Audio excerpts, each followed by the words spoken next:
Welcome to the beautiful Boccia Hall of Paris 2024. 40 years after the sport made its Paralympic Games debut, and it's growing faster than ever, from 5 events in 1984 to 11 here in Paris 2024. And in this session we will be deciding the bronze medal matches in the mixed team BC1, BC2, the mixed pairs BC4 and the mixed pairs BC3 competitions.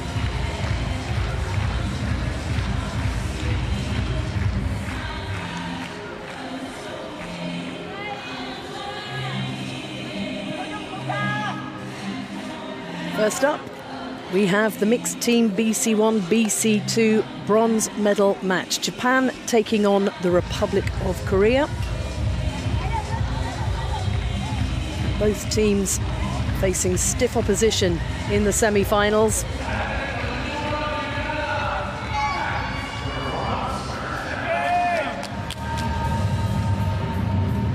Republic of Korea, some might say uncharacteristically, with 2 defeats in their competition to this point. And Japan found it very, very tough in their match against debutants Indonesia. Spain's Antonio Echevarius will be our referee. He's a little bag there with all the measuring equipment required, the calipers, the gauges, the torch. Photo opportunity for fans with the Frige, the mascot of these games. So the Republic of Korea, more gold medals in this sport than any other country. And they will be looking for bronze.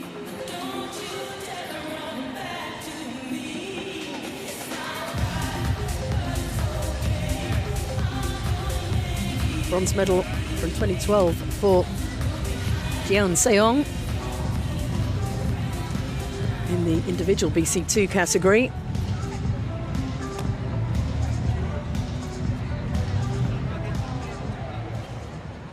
First Paralympic Games for Seo Minku. Live on the court for this game, pour l'équipe Japon for Team Japan, Hiromi Endo, Takayuki Hirose, Hidetaka Tsuchimura. Et pour l'équipe de la République de Corée, for Team Republic of Korea, Jung Sung-jun, Seo Min-kyu, Jung So-young. So final preparations getting underway. Here's Team Japan, who were bronze medalists in Rio. They'll be looking to repeat the feat. They took silver. It was bronze in Tokyo 3 years ago in the rescheduled games. It was silver in Rio for the Japanese. In the middle there, Endo Hiromi.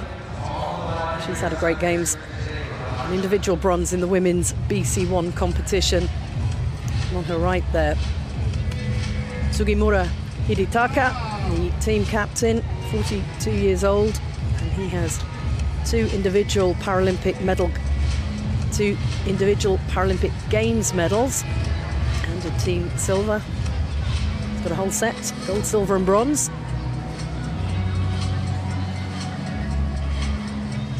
This should be a pretty good encounter. Well, Endo Hiromi just didn't have the quite right line in the semi-final. She was a little frustrated by not finding her mark. She's been so accurate throughout the rest of the competition.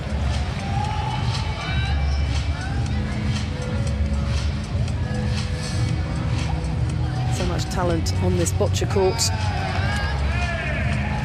Hopefully, you've been enjoying the boccia coverage in Paris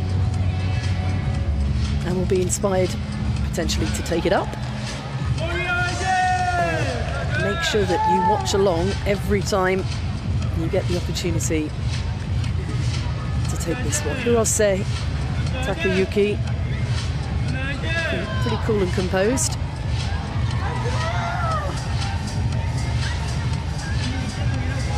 As we zero in on our start time. Japan will be starting the competition.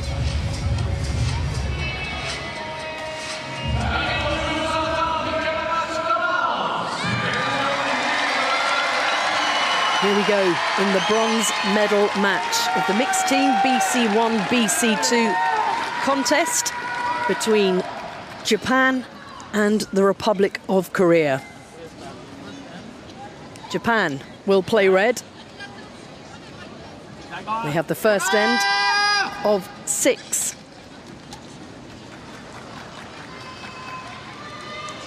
Six balls per team, so each player will throw 2. And alternating positions in the boxes at the back of the court. 42-year-old Sugimura has so much experience in top-level boccia.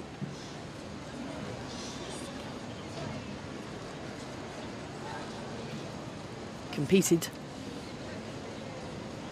at London 2012. His first Paralympic Games, and has picked up medals in Tokyo and Rio. Looking to make it Paris 2024 as well. You can see that red ball, one of the soft ones. He's going to be looking to lay this up on the jack.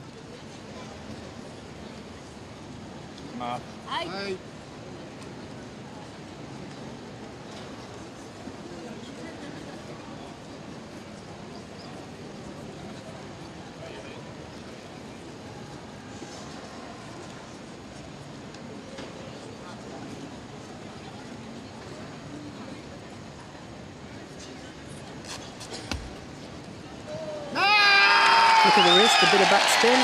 Hirose roaring that into position. And the team are underway.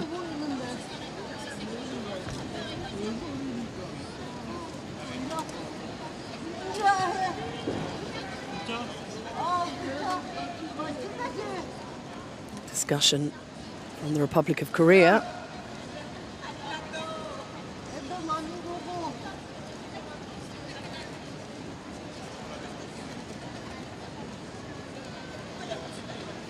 So Min-kyu, 19 years old.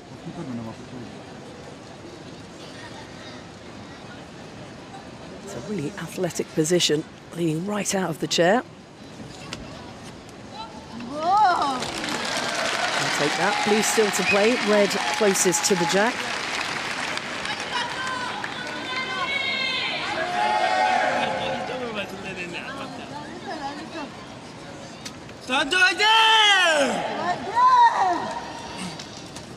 Roaring each other on in support.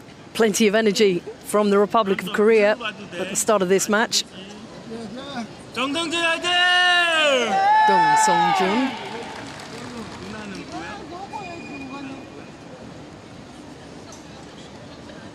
Oldest member of the team at 46. Silver in the men's individual BC1. And that's a very strong start by the Republic of Korea. Using the blue to ricochet it back onto the jack, and another little roll of the ball.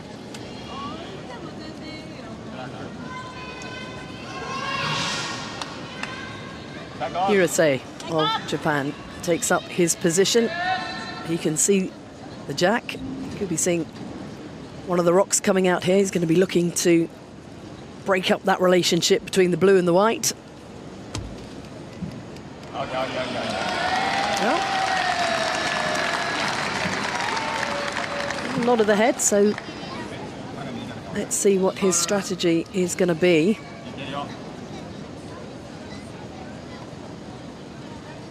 BC1, BC2 category for athletes with cerebral palsy, which is how the sport came into competition. Look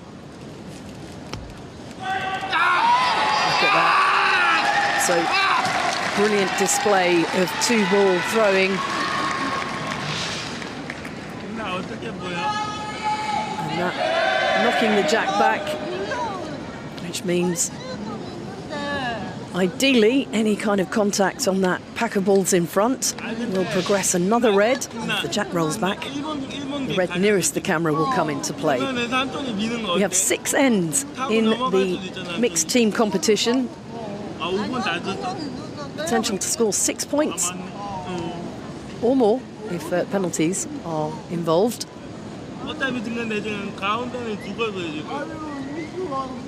So it's a long way to go.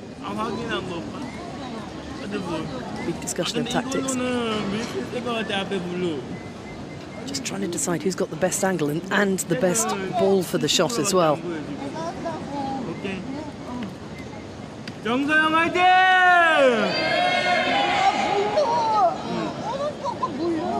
오케이. 누나 1번 지금 다 가졌지? 오케이. 어차피 하나밖에 안 남았어, 저기도 지금. 정서영 화이팅! 누나 할 수 있어. So Min-kyu, the cheerleader for the team, getting the crowd into this.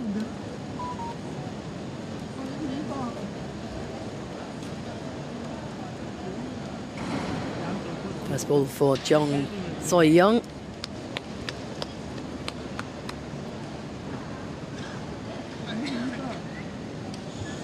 Individual silver medalist in the BC2.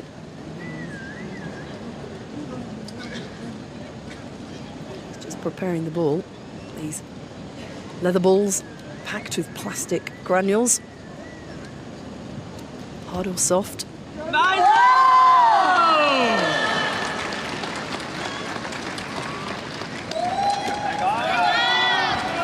Job done. So blue closest to the jack. Lovely cut in, taking out of the pack, just advancing it. And our referee, Antonio Echeverrias, right on the position. Japan. Skipper Sugimura just having a tactical look.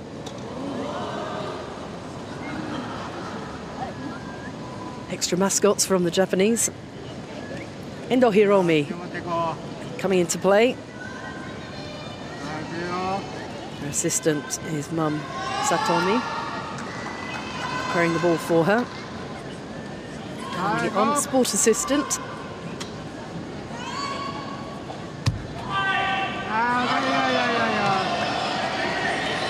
Just a little offline.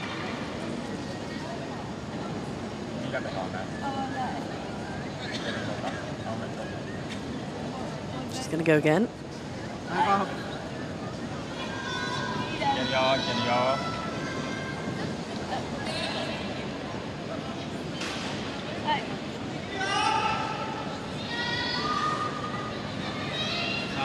Visualizing, just trying to adjust. So tricky in the team competition. You have just 2 balls to throw. No opportunity to reset and go again. Blue still closest, so Japan will throw their 5th ball. Sugimura Hirose deciding it. And it's going to be the man on the right in position 1.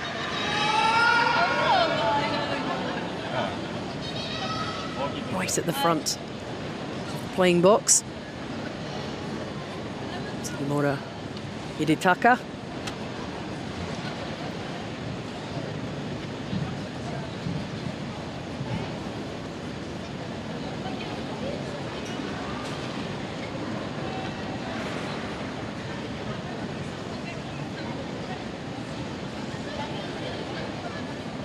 Bronze medalist in the team competition in Tokyo.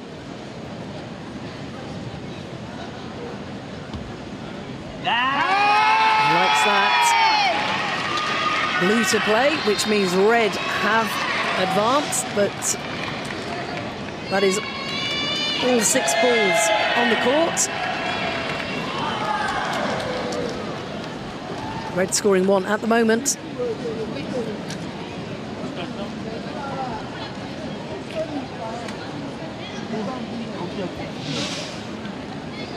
Great way to let the tension out by cheering on your teammates. Republic of Korea. Ball number 4. Each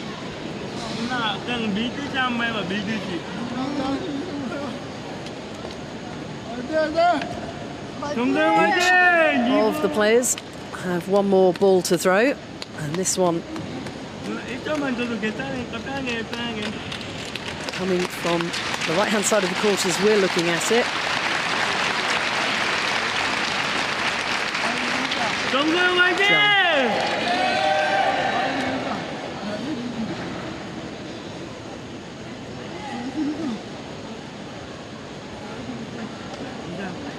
Running side saddle in the wheelchair, using that back handle, steady her position, and then just tapping the granules in the ball,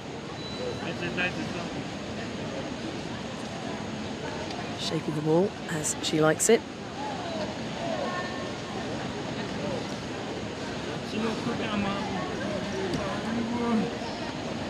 In Guantek, coach just watching on.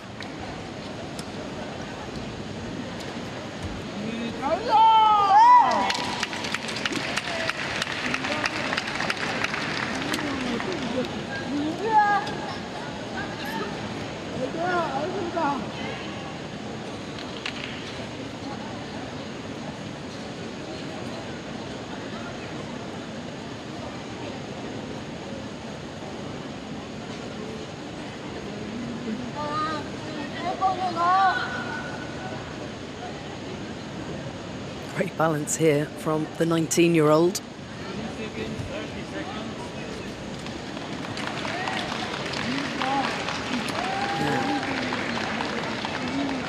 Still red, scoring 1. Final ball to come. Can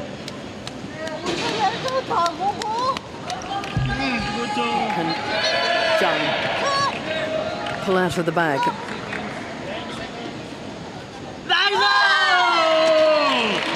I don't think that's necessarily going to be enough. We'll have to have an aerial look at that. 1 red scored, so good play by Japan. Sticky red at the front, holding tight.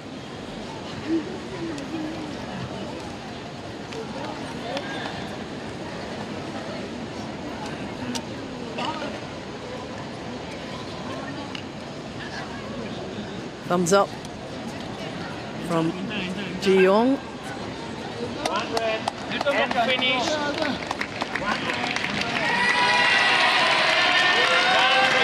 Japan win the opening end of the mixed team BC1, BC2 bronze medal match. 5 ends to play. Japan lead by a point.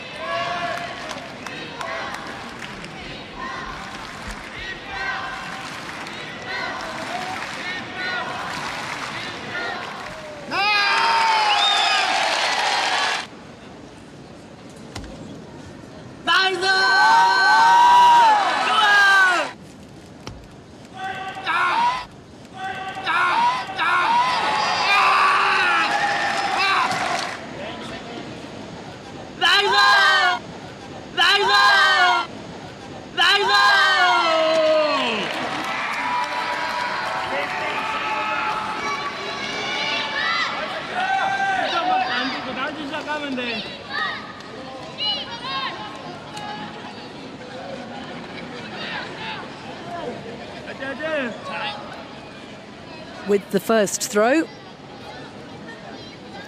Korea just 1 point down after the first end. No big drama.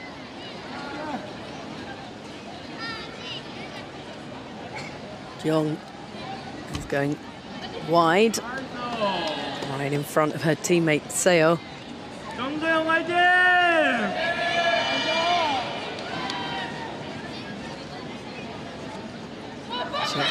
Follow it up.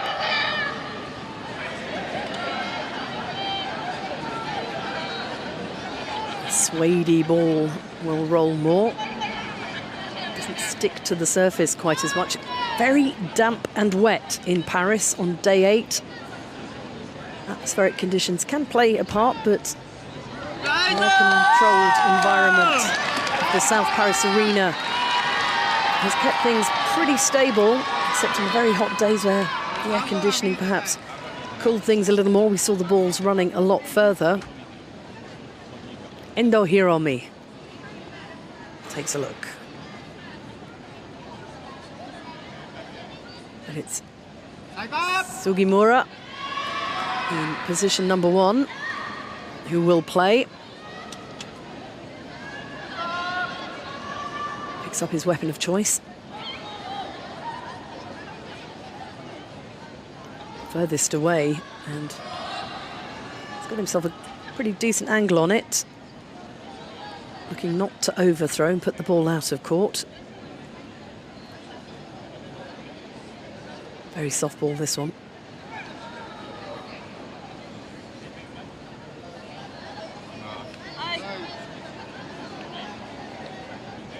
Taking his time, visualizing the shot.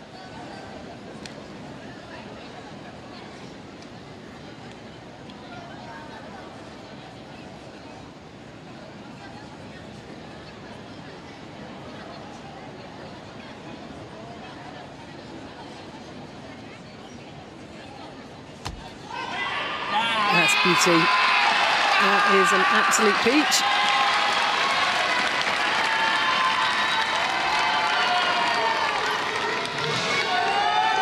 So taking his time to get the shot in, putting some backspin on it, it rolls over and is solidly in front of the jack, obstructing Seo, who is going to play next and will be looking to bash the red out of the way.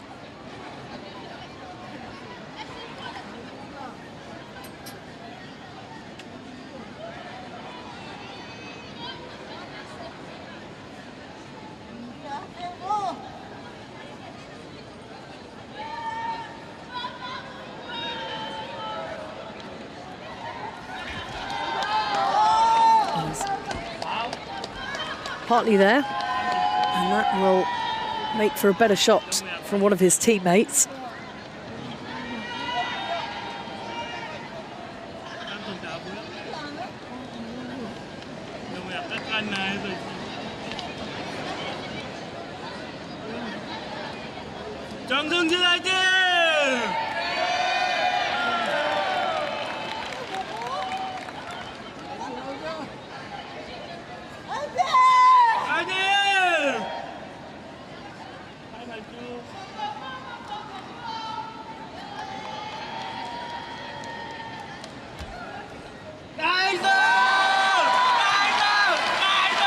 How much does he like that?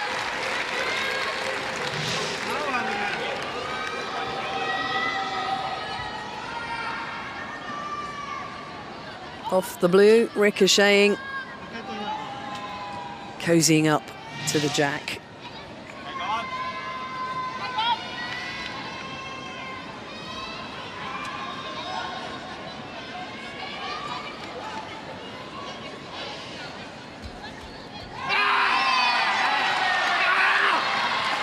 Hirose letting out a mighty roar.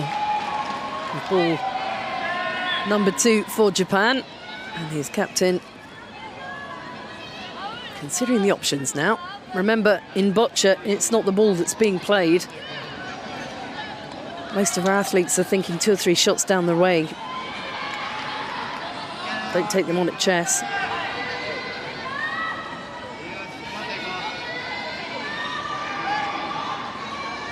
Endo Hiromi. One of the softballs again. Is it just second there? She never hangs around when she's made her decision, and when she knows where she wants to put it, she will nail it on to the jack just like that.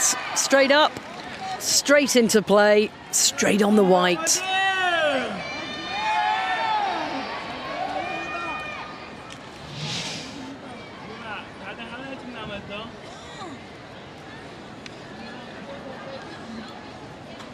Jeong So-young maneuvering herself into throwing position. Left-handed. which suits that position on the court. Box number 1 or 2, very useful for the left-handers.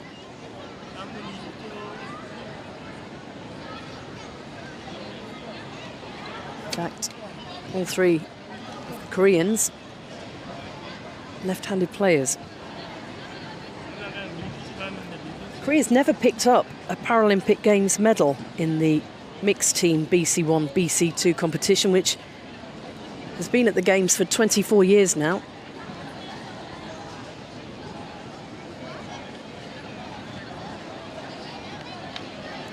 And yet Korea, one of the most successful nations in the sport, more gold medals than any other country. That's a lovely shot. Displaces the red. Blue keeps hanging around in case it's needed later. Looks like her teammate Seo will have an in on that white jack as well at some point, if the gap isn't plugged by Japan, who will throw the next ball.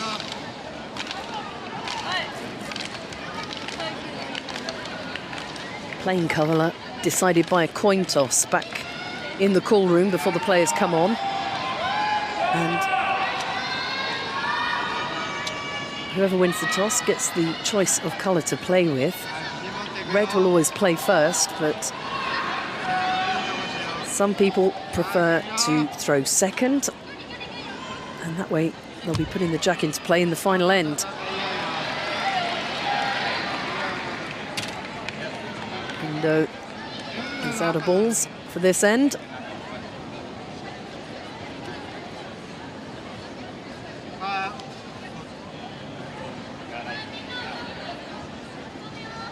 Hirose and Sugimura in discussion.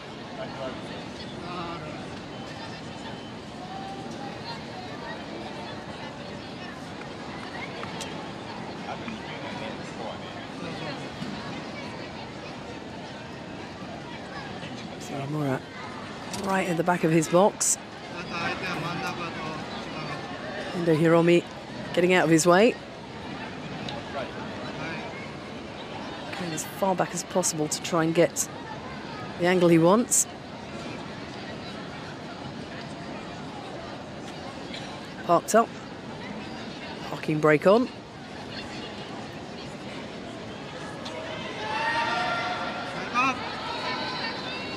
And nudge forward, make sure everything is inside the playing area.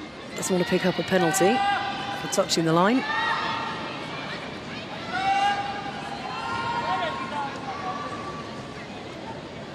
This is ball number 5 for Japan. Wearing the yellow armband of captaincy, Sugimura.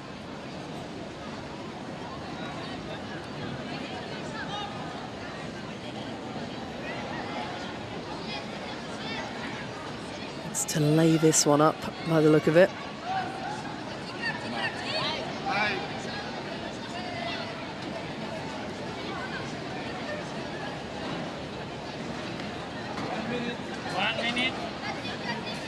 Waiting until they call the 1 minute warning. He can concentrate on his throw now.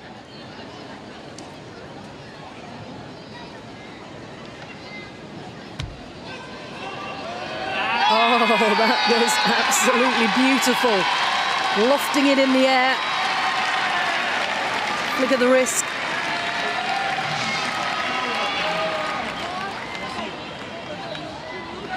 Goes past the blue, bullying it out the way a little.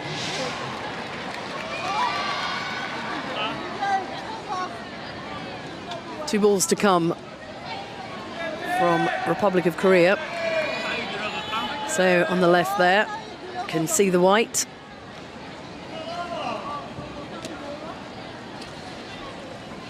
Just wants a closer look, so the referee obliges. Wants to discuss this with his captain. Let's all have a look, because one more ball to come as well for Jung.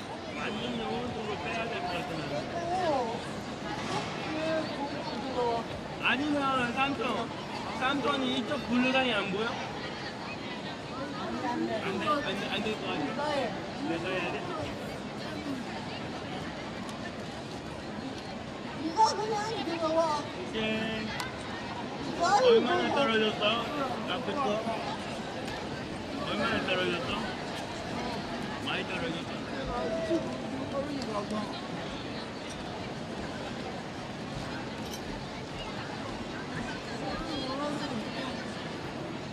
둘 다 바뀌면 우리도 땡기니까. So, right-handed. So far over on the right-hand side of the court, has a great angle on this white ball. And it's just trying to see which was the best way for him to play it inside the final minute for Korea.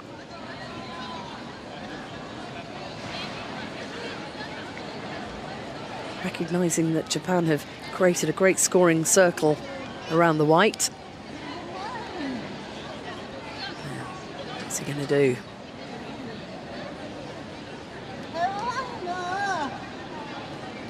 A lob coming, maybe? 30 seconds.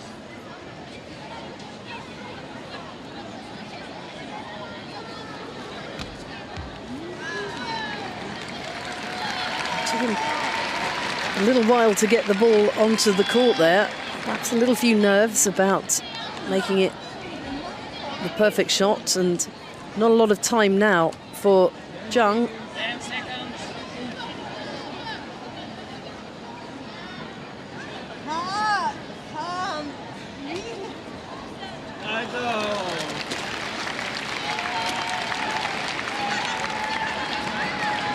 Red definitely scoring one, and referee signalling they'll have to measure to decide how many others are scoring.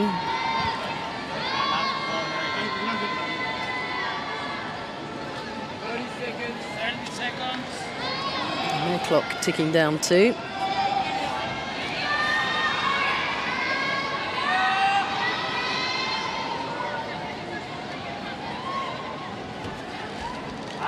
Oh, up and on. Rose's face. Absolute joy with the up and on. Well, look at his face when that goes up and on.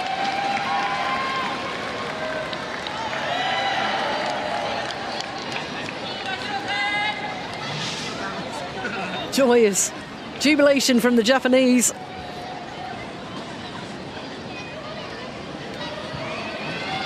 It's been a good score for Japan at this end.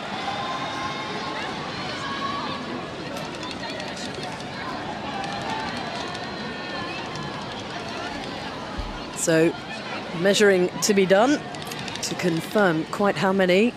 In fact, both captains have agreed that the referee knows what he's saying, and they'll take the score of 3 for Japan.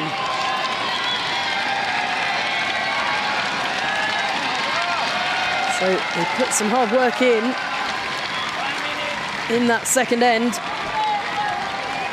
And Japan have been able to extend their lead over Republic of Korea. 2 ends played, 4 to come. Japan lead 4-0.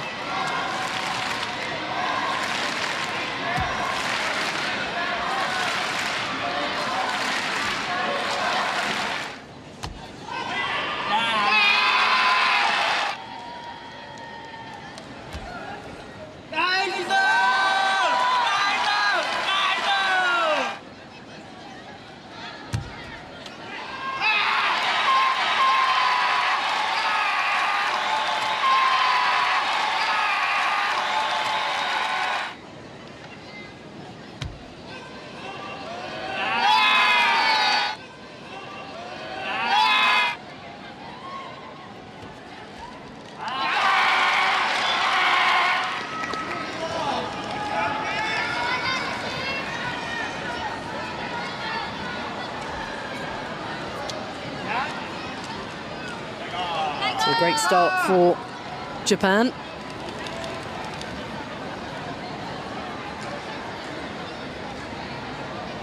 Just taking a look at the playing surface and discussing the optimum position for the white jack. Potentially.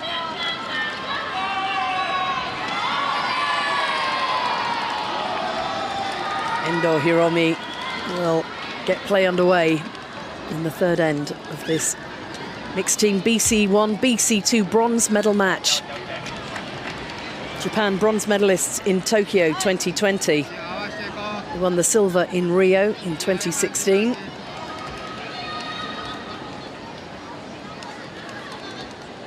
Satomi,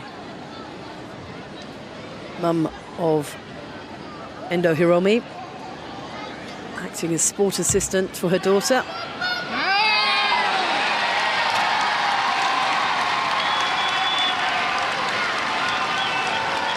Fantastic support.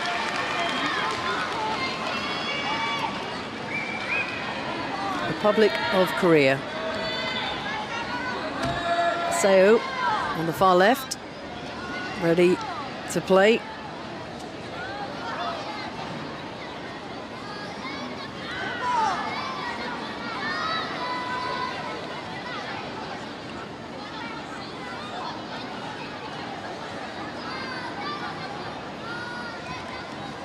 Big football fan.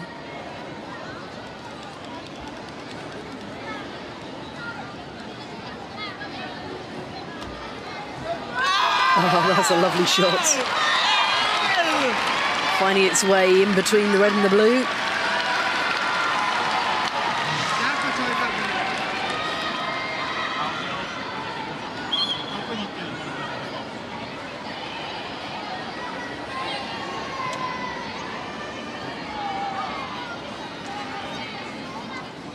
Well might he celebrate.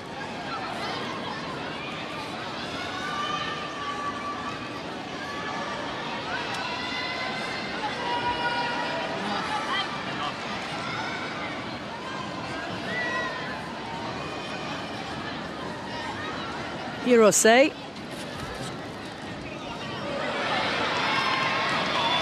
those two reds likely to come into play a bit further on in this end.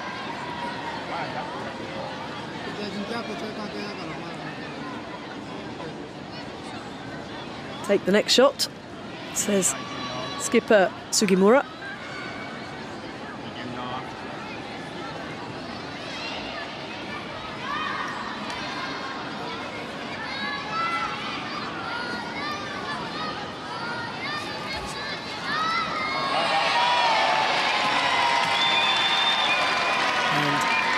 Removing the blue off the jack, but not far enough to put Korea back on court. So red to play again. Japan's number 4 ball. Will be dispatched by the captain.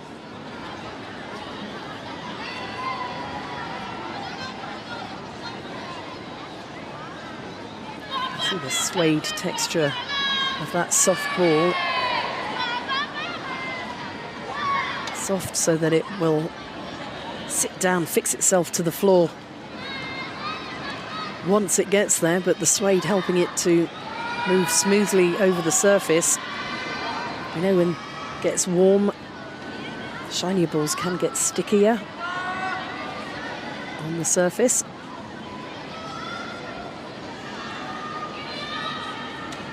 Every single boccia ball is different. You see in the BC3 competition, they're all marked up, the arrows, and the Australians. The Australian Daniel Michel has put names on his because every single one has a different characteristic.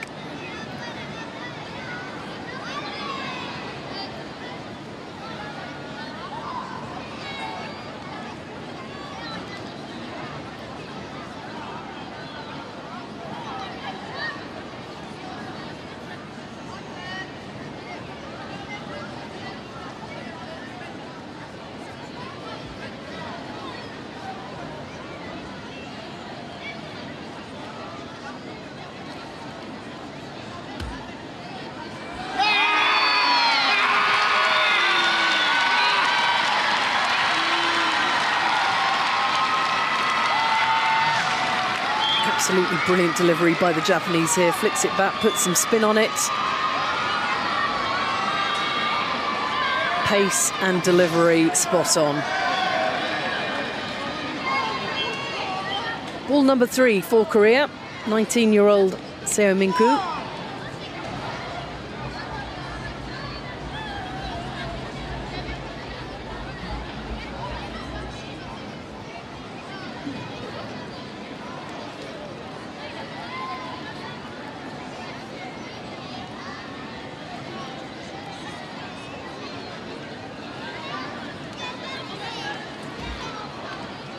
Splits up the red. Still blue to play.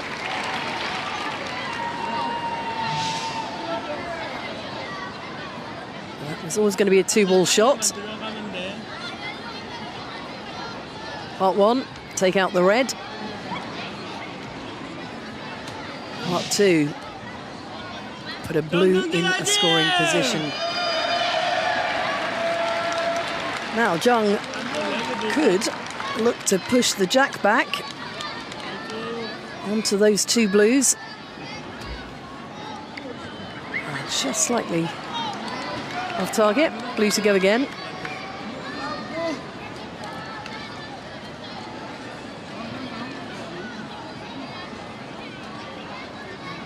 Steely gaze of the captain.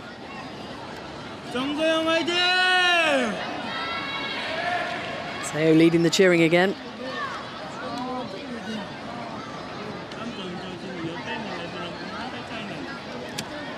Jeong So-young trying to decide which ball she wants to play.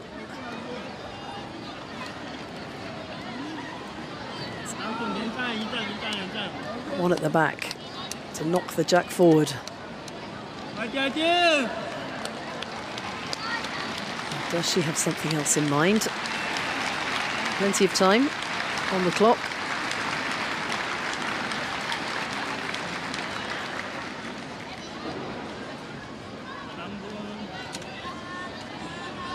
Cerebral palsy athletes in the BC1 and the BC2 category.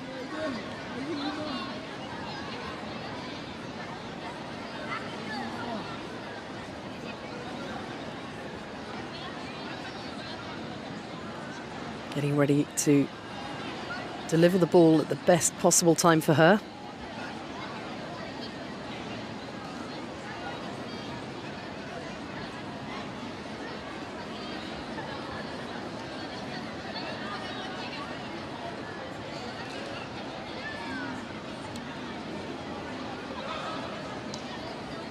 So, a harder ball at the back, potentially.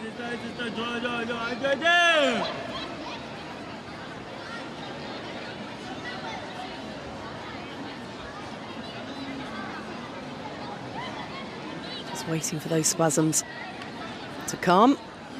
She's ready to go.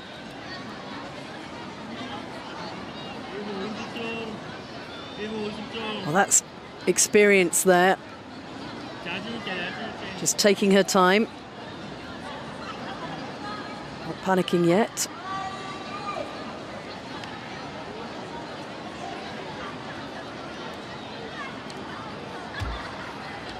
There we go. And that was worth the wait.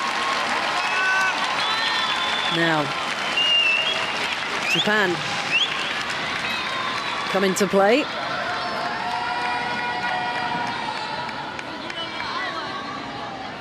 Brilliant sign of experience and patience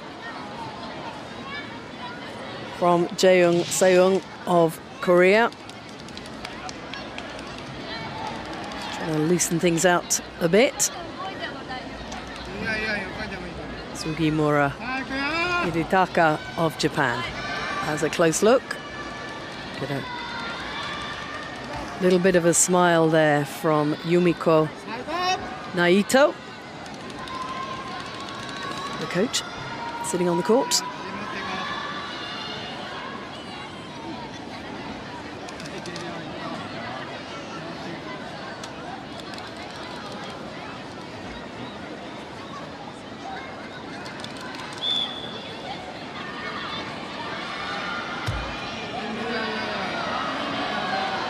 No, it's fair to say that was not the plan. The ball number 5 into the final minute, and it will be the captain.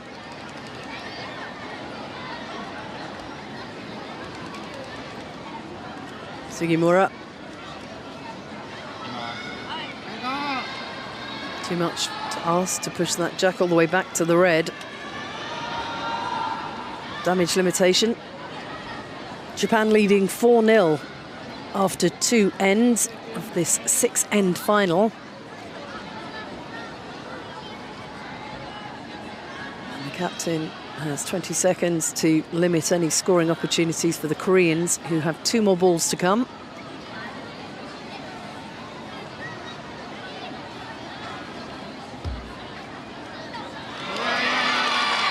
He's not entirely happy with that. This is an opportunity for Korea to get back in the match. Perhaps the toughest match in competition, because there is a bronze medal at stake. One of these teams will be on the podium and one will leave with nothing from the match.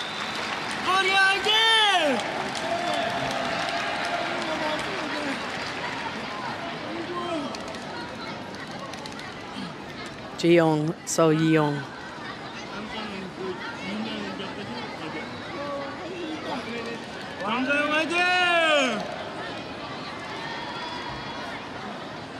Into the final minute. 2 balls to come from the Koreans.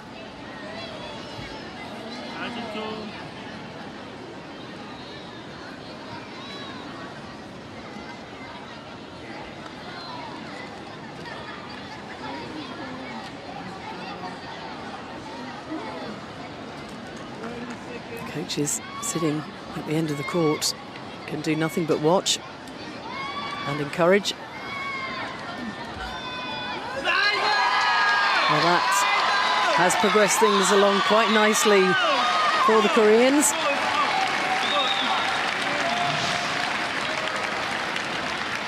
Taking on the jack there, and let's see, that's 3.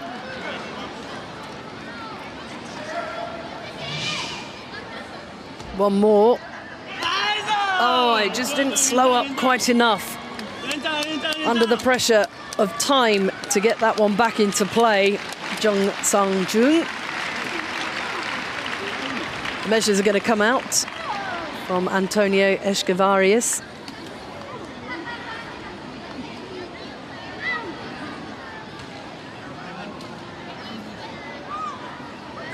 The big calipers are out, because we know definitely scoring 1, and then which are the next balls to score and how many blues are closer to the white than red balls.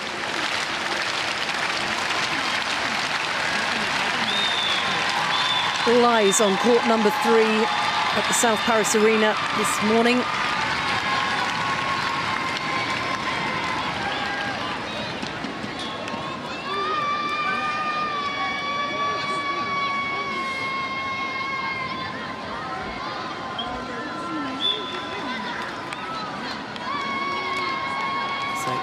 Definitely.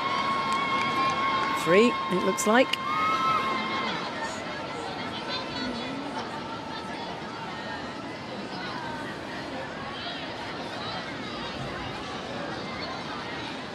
There we go.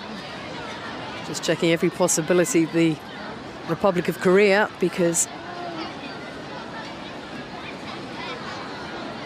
it could all come down to 1 ball after 6 ends.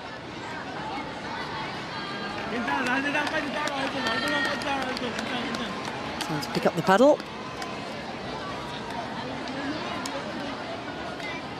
Blue scoring 3. And that has closed the gap nicely at the halfway stage of the mixed team BC1, BC2 bronze medal match. Japan were running away with it, but Korea have shown that in boccia, things can change very quickly in a single end. They trailed by just 1 point. It's Japan 4, Republic of Korea 3.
Republic of Korea right back in this match. The mixed team BC1, BC2 bronze medal final. Jung Sung-jun would have loved to make it 4 points scored in end 3. But was given very little time to get himself into position for the final shot, which I think under different circumstances would have been a banker. There's fantastic energy on the court from these teams.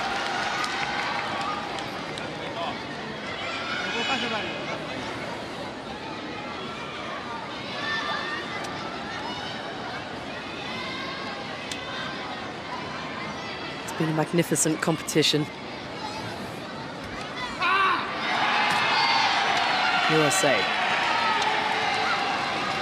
First part of that.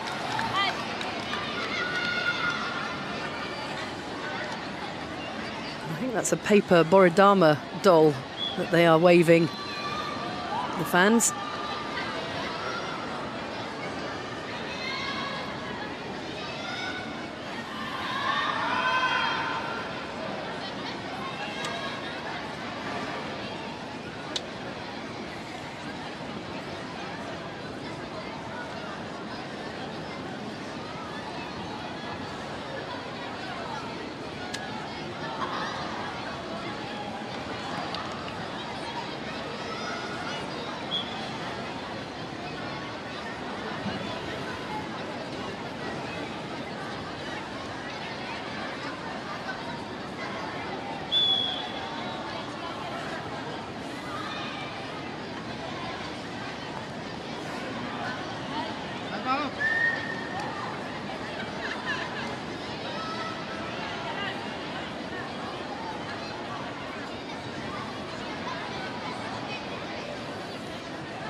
Wanting that to roll a little closer. Japan to play again.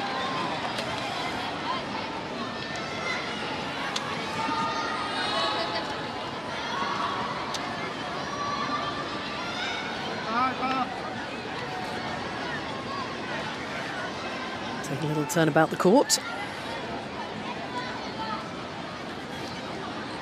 Suggesting a push on, I think. Endo Hiromi.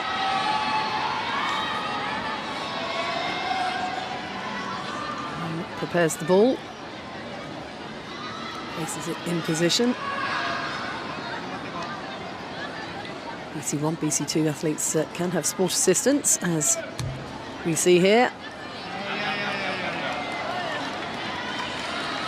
And that's causing a nice obstruction for a couple of the Koreans, but Japan will have to throw again. Endo. Just wanting a better position.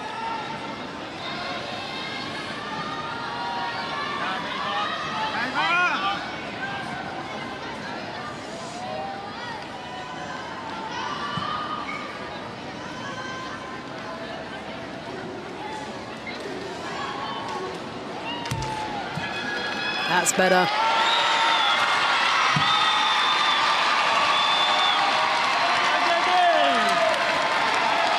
When it's right for Endo Hiromi. Lobs it down, gets a perfect roll. Bang on the jack.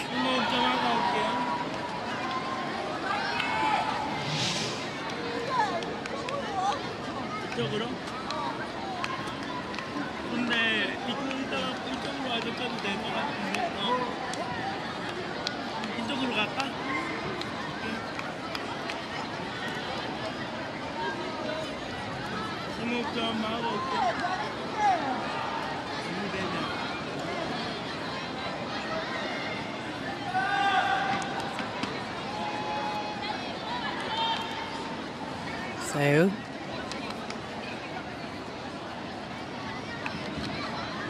let's do a little bit of clearing out here.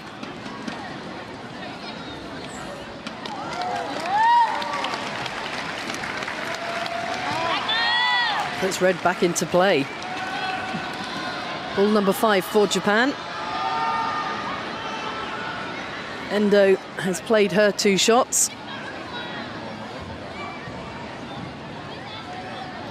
One apiece left for her teammates.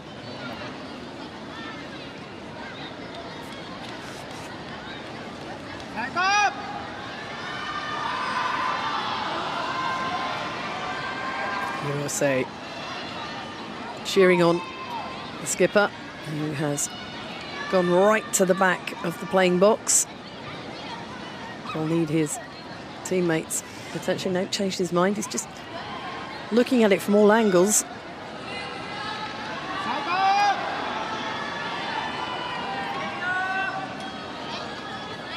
Likes this line. Pushing on some of those reds would be useful. 4-3 up at the halfway point of the competition. Had led 4-0. A brilliant third end brought Korea right back into the match.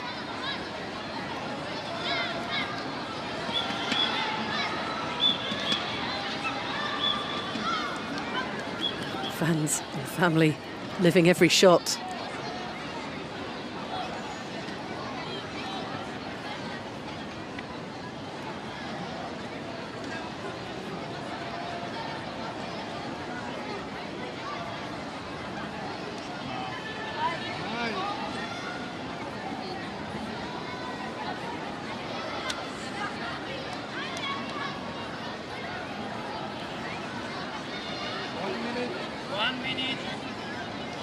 Two balls to come for Japan into their final minute. Versailles will be considering his options at this point. Oh, lovely little pyramid. And Antonia Echeverrius just wants to confirm which ball is closer. Is it red to play or blue?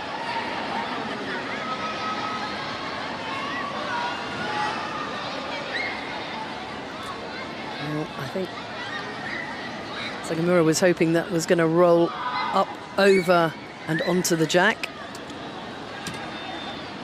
Blue to play. Red closer. So ball number 3 coming from the Republic of Korea. Just one little turn too short.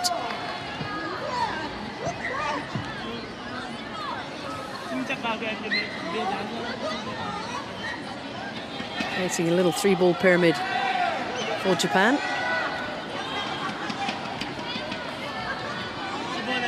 But only one, I think, is scoring at this point. And Korea, well, they've got 4 balls to come.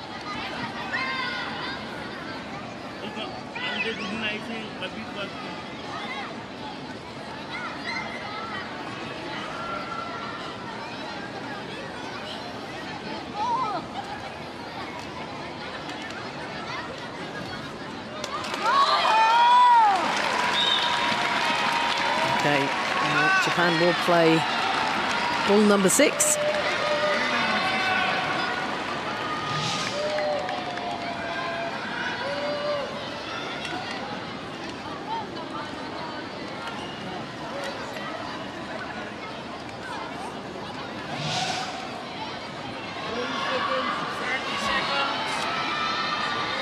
And 30 seconds for Hirose.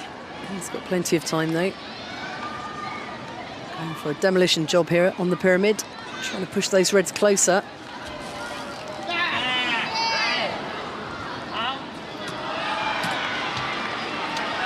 Blue still slightly closer. But blue to play because red are out of balls.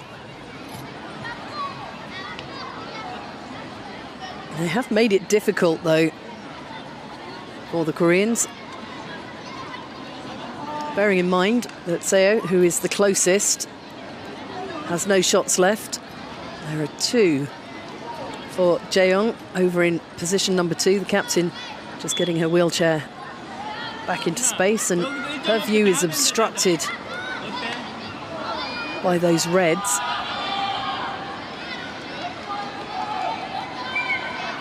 Jung Song-jun also rather obstructed. Handy little lob would make things slightly easier.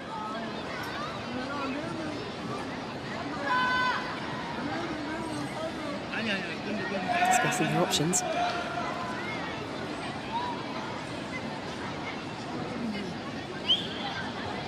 The captain ready to throw.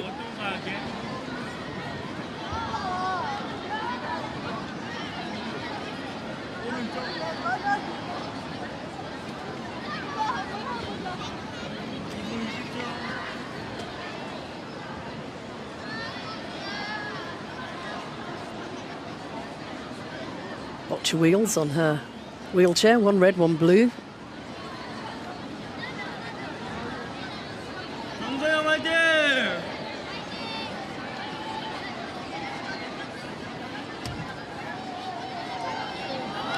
That's not bad.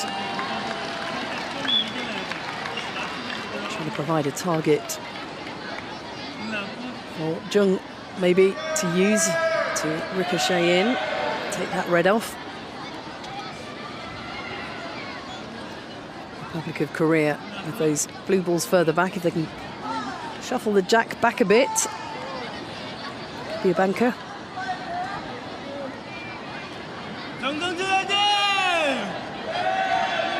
Final ball for Jung.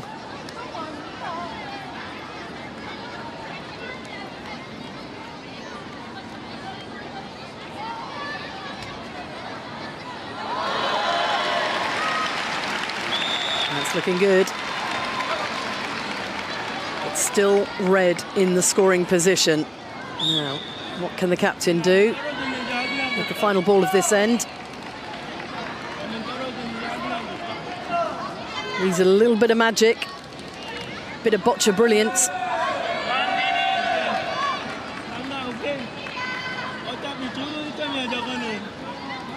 Japan are hunkered down on the jack. Korea trailing by a point after 3 of the 6 ends. Looking to not only stop the Japanese from scoring another point, but potentially banking a few more of their own. There are plenty of blues in the scoring area, but it's the red that's sitting tight on the jack. It's a really difficult shot here for Jeong So-young. Time is not her friend. 10 seconds. What can she do? Oh, the lob went in and it was just fractionally off. Close. She had the length absolutely spot on, but came slightly to the left rather than hitting the white straight on. So it's another point for Japan.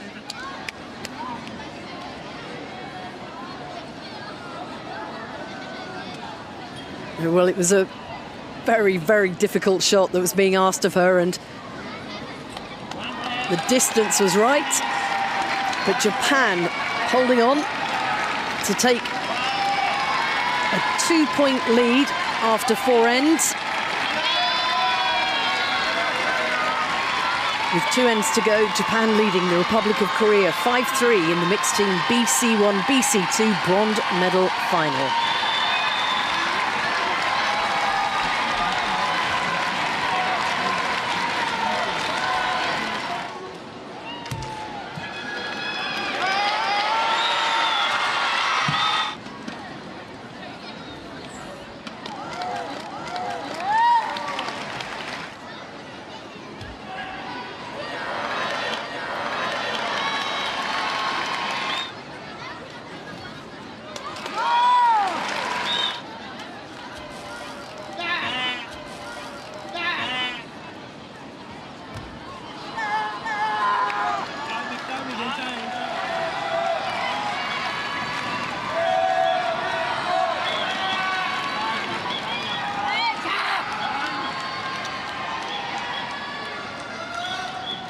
This is a really absorbing and close bronze medal final in the mixed team BC1, BC2 competition at the South Paris Arena in the Paralympic Games. USA of Take of Japan uses his turn with the jack to put it past the cross. Longer than we've seen played so far in the first 4 ends against Republic of Korea.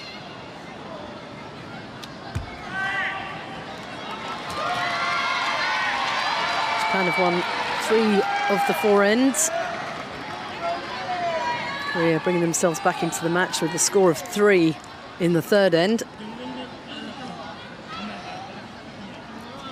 Have never won a medal in the BC1, BC2 mixed team competition.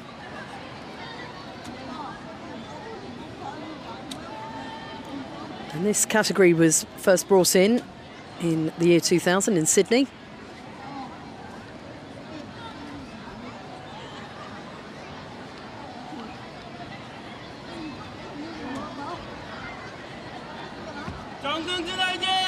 Portugal and Thailand picking up 3 medals apiece, in fact 4 medals for Portugal over the years. Thailand champions for the last 3 Paralympic Games, but not in the medal running in Paris.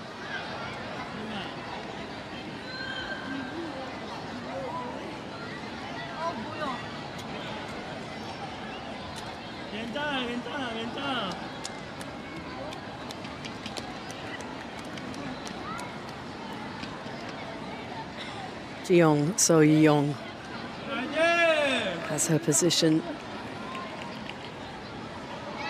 in the box. Checking the line, now ready to take the ball. Under the steely gaze of her coach. Im Guan Taek.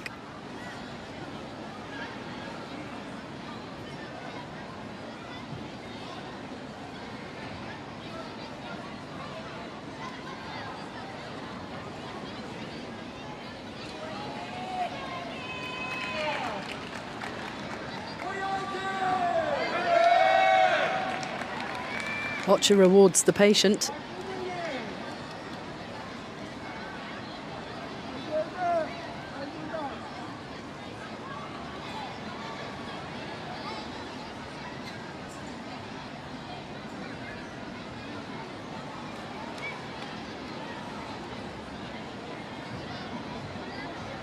Just 19-year-old young man, Seo Min-kyu.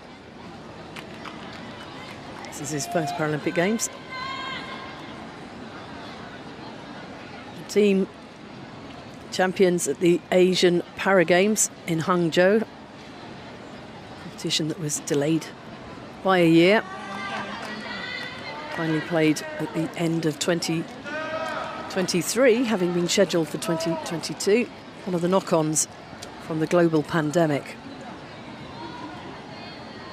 And it's been a difficult qualifying cycle for the Paralympians, cut by a year after delays to Tokyo 2020.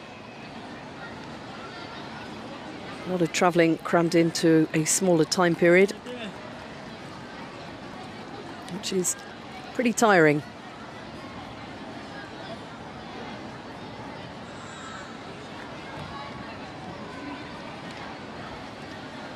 Jones ready. There we go. She'll be happy with that.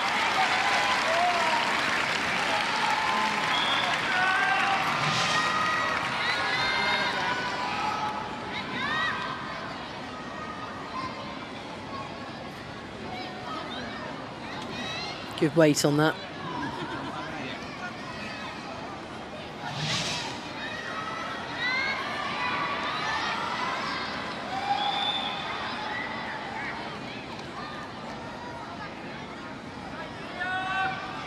Hirose of Japan.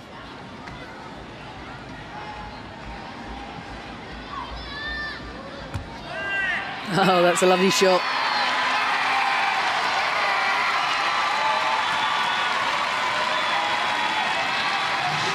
So the Japanese with a really smooth delivery and then ricocheting off the blue to seat his red right on that jack. Hoping it's decided that's where it wants to stay. So Minku looking to be the destroyer here. Ruin a early friendship.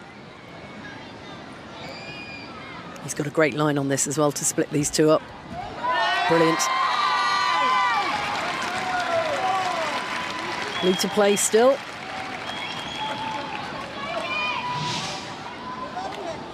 Cuts through, forcing the red between the white and the blue. Leaves that wide open now.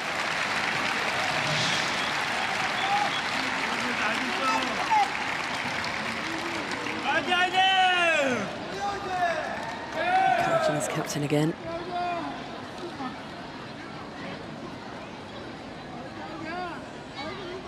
Just watching Jeong So Yeong stretching out her shoulder, trying to get rid of some of those spasms, as she was at the back of the box earlier as well.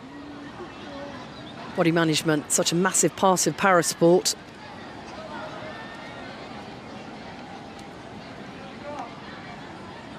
She's ready. Oh, and moves that red out of the way. Red to play. Blue scoring one at the moment. The jack very exposed. And not too difficult for a well-placed ball from Japan to turn this score around. 3 balls to play, 2 from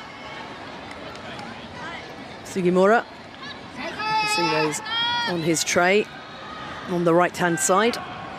Just adjusting his wheelchair. It's going to go around and get a little bit more finesse into the position he wants to be. Just checking how things are from the back. He likes that line of sight.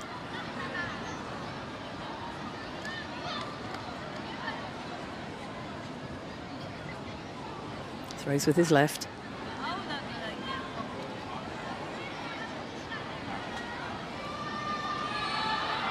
It's part of the strategy of the team competition as well, is lining up the team so they can play their strongest shot with their strongest hand. Red will always start from position 1. There's a big shot coming here. Pushes the jack back. Just nudges the blue aside a bit. And that puts Korea back into play. That was a great shot from Sugimura. Yumiko Naito like that. There's such a tight gap between those 2 balls. The blues on the way down to the jack, and it's just enough. Praise from the coach. Jung Song-jun.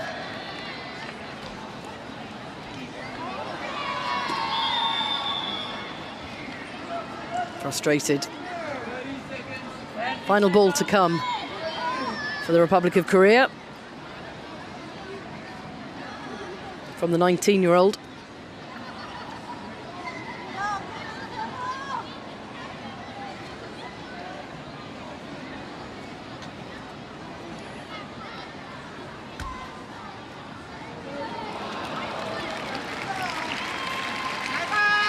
So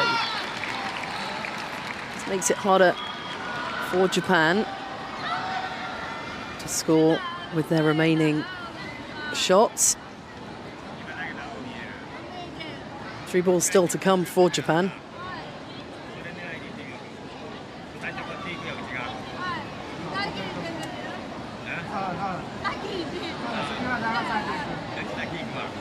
Really relaxed.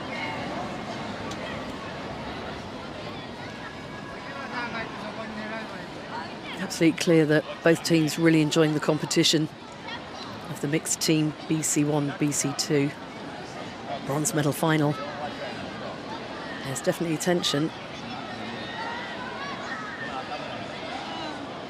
There's also a place on the podium at the Paralympic Games at stake for the winners.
Do.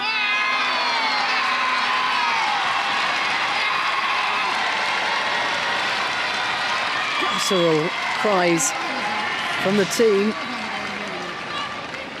Now, stick or twist. Scoring two. Will extend their advantage overall, leading 5-3. After 4 ends.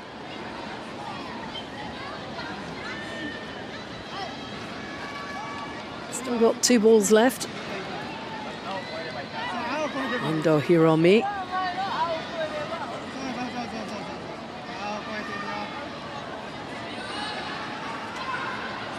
Really looking to score and not do any damage.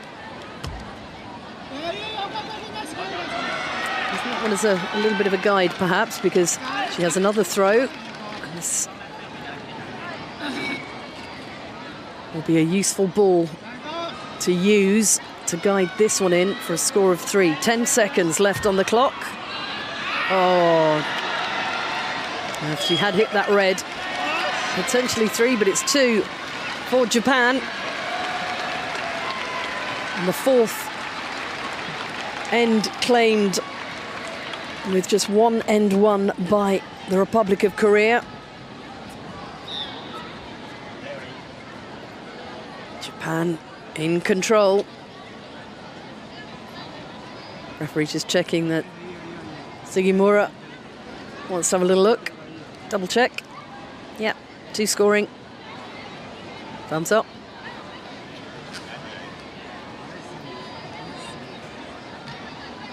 Antonio Echeverrius.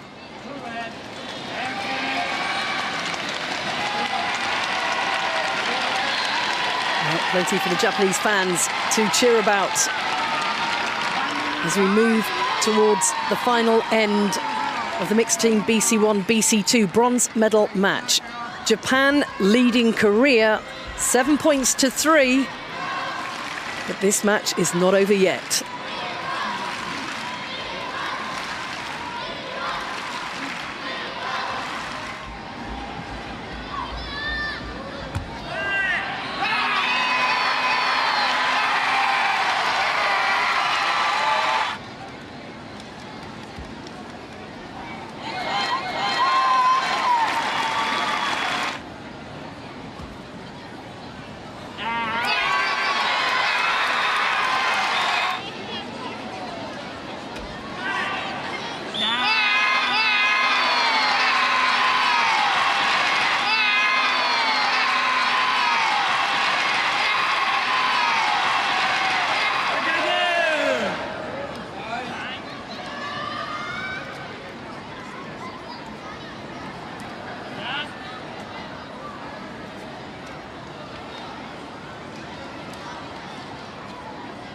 We've come to the final end in the mixed team BC1, BC2 bronze medal match between Republic of Korea and Japan. And Korea need to find at least 4 points in this end. 5 would win the match, but 4 would take it to a tie-break.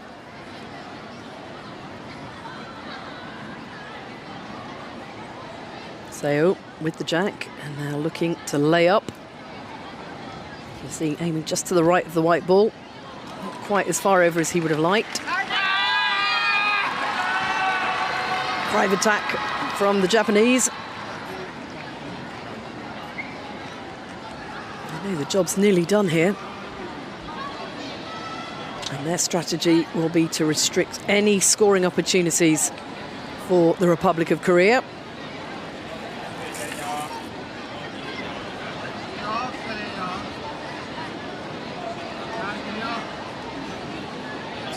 Indicating the circle of scoring.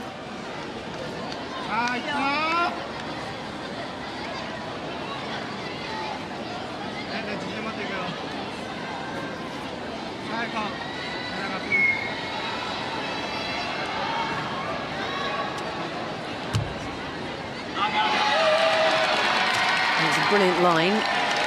It's pretty good weight, but just carried through.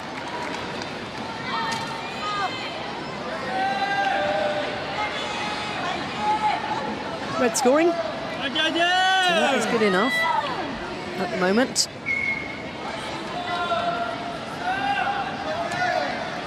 Japan very keen for Korea to use their shots up, giving them the opportunity to unpick any damage. Korea will be looking to cozy up those balls. Chung Sung-jung assisted by Park Tae-soo, his sport assistant, holding on to the wheelchair there. Bad, just a little short.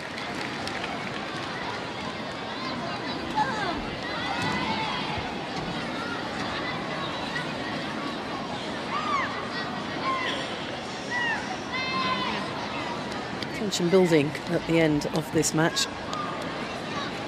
Just to recap, if you're joining us a little late, Japan won the first end by a point and then scored 3 in the second to go 4-0 up. And there was a brilliant end from Korea in the third, where they scored 3 points, and just trailing by a point at the halfway stage of the competition. Japan edged the fourth end by a point, and they've just added another 2 in the fifth end to lead 7-4. A score of 4 or more, always possible in Boccia. It's really something special in team play if you can rack those numbers up, just 2 balls apiece for each player. Chateau of Korea, 19 years old, first Paralympic Games. So you just seeing a bronze medal slipping away, or is it coming closer? Korea doing everything they need to do to take this match further if needed.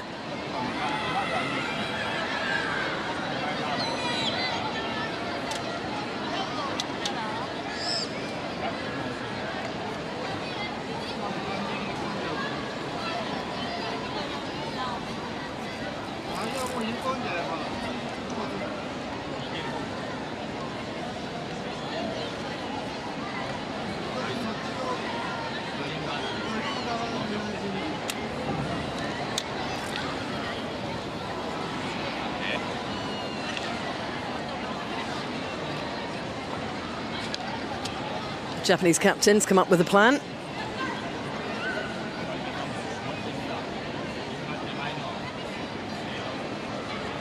So there's nothing in position behind the white jack at the moment. The tension.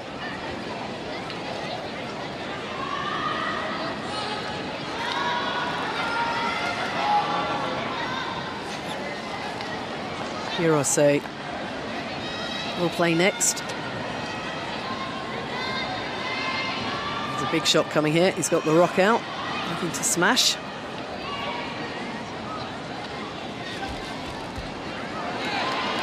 Has played on the blue.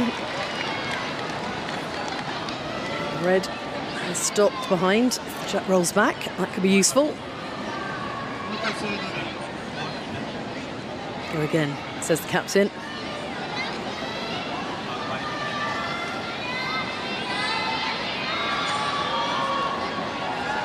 Shaking up his hand. Quite a big tension there.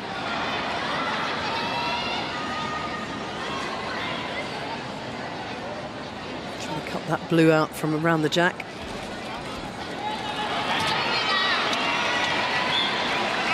Now, Sugimura has a much clearer sight from his end of the court.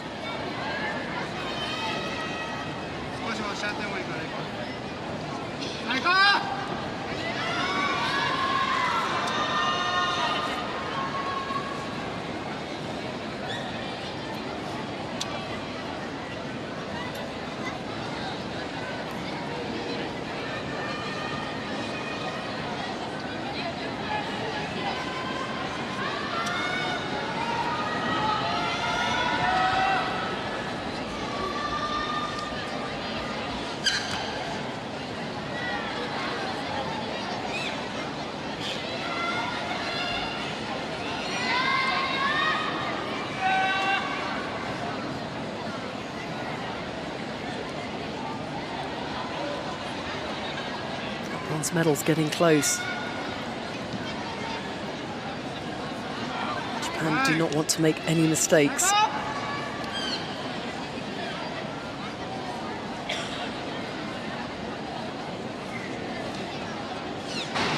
So on the left is praying.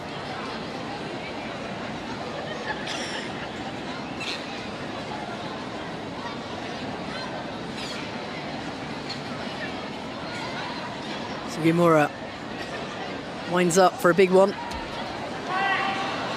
Oh, that's beautiful. Absolutely positioned perfectly. He had a lovely gap, a lovely view. But the weight of the ball, the delivery and the line, absolutely magic. A red ball going in there. Sehu trying to encourage the crowd to make some noise.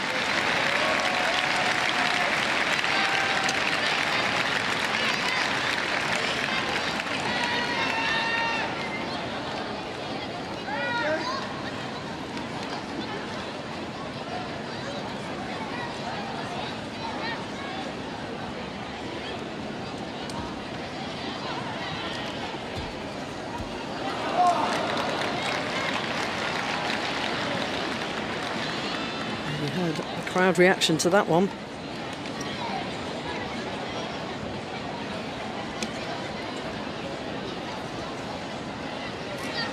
Reset for the captain. Her final ball of this end. Potentially her final ball of the Paralympic Games of 2024.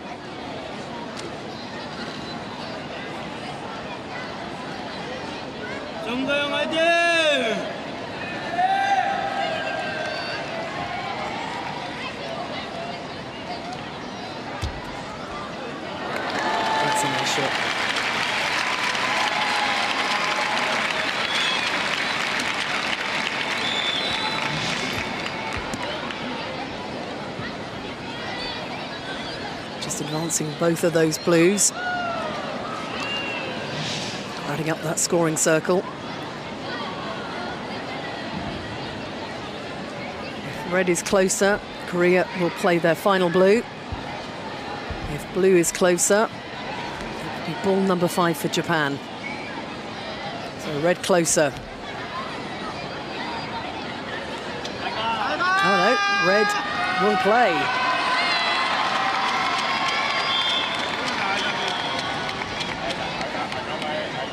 calipers tell the story. Ball number 5 for Japan. Urase can just watch. There's nothing more he can do at this moment in time.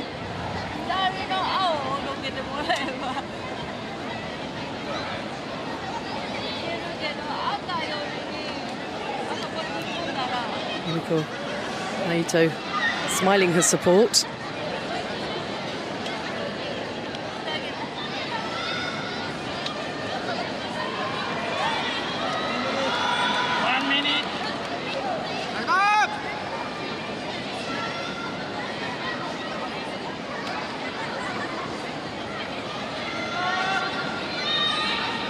Inside the final minute for Japan. 2 balls still to come.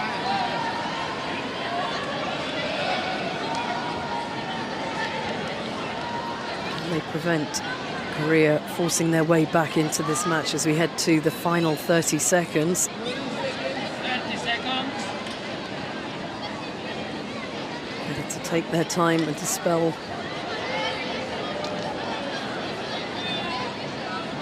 any mistakes. And that has pushed the blue on to scoring, which means Japan will have to play their final ball, and the clock is ticking for Endo. She's got 10 seconds to get this ball in play. 10 seconds. Breaks go on quickly. The ball is coming out. 4, 3.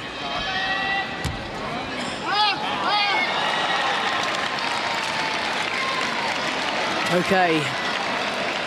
Korea need 4 to take this to a tie-break. And it's looking highly unlikely they can do that now with their final shots.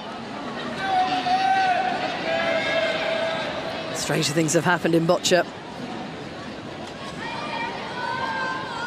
They've got plenty of time. No rash decisions at this juncture.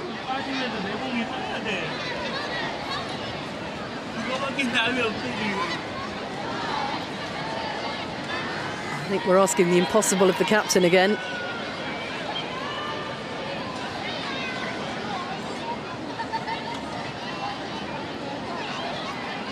Laughing about quite how tricky this is.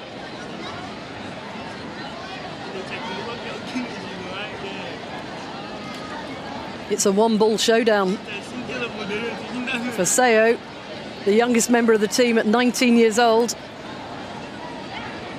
Something a bit special here. A brilliant lob could take this to a tie-break.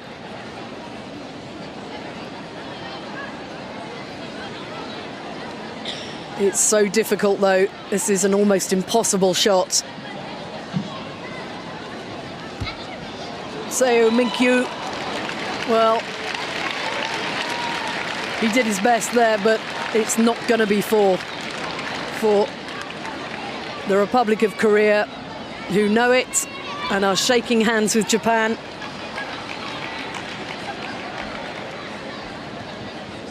Captain Sugimura more than happy to just take 1 point, which would be enough.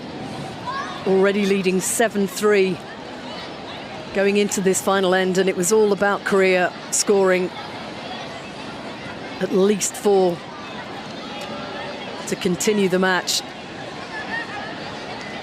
It's been some brilliant boccia. Played in the best competitive spirit.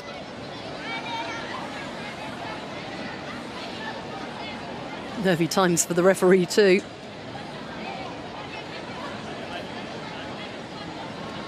At the top of his game, Antonio Echevarrias.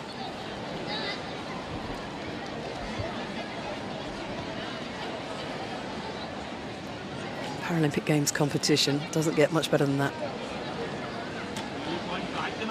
That's really close between those that red and that blue that are closest to the camera, closest to the white. Just 1 ball in the end. 4 red to complete the victory for Japan as the Daruma ball doll is held up. It's a symbol in Japan to help people achieve their ends and their aims. And that's exactly what this team have done.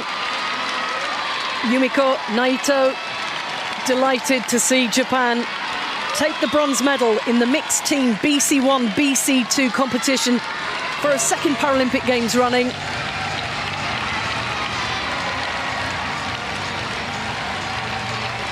Well, all the players on the court enjoyed this match. Hirose ready for a victory lap. That's his third Paralympic Games medal for Japan, his third team medal. And Sugimura, he looks a little relieved, I think. Endo Hiromi getting a hug from the coach. That's her mum as well, tucked in there.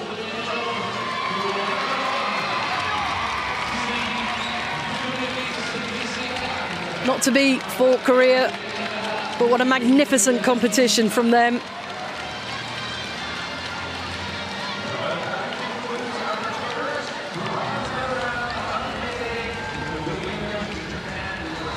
Chance to wave to friends and family who have travelled halfway across the world to be here in Paris. Ready for the team photo.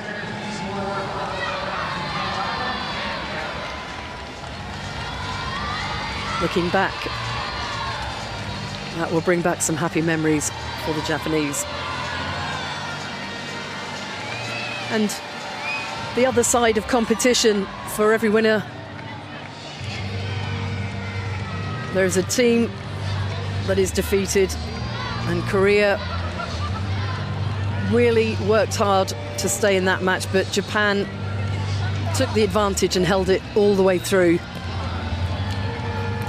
until they were declared the bronze medal champions.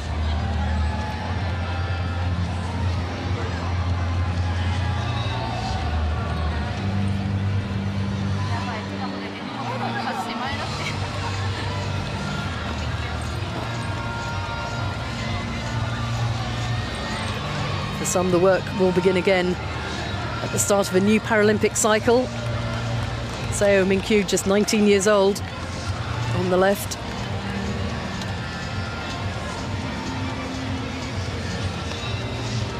But what a successful unit these have proven to be. Sugimura won gold in Tokyo in the individual BC2 competition. Team silver in Rio. That was a bronze in the team competition in Tokyo. And he makes it number 4 with a bronze in Paris alongside Hirose and Endo.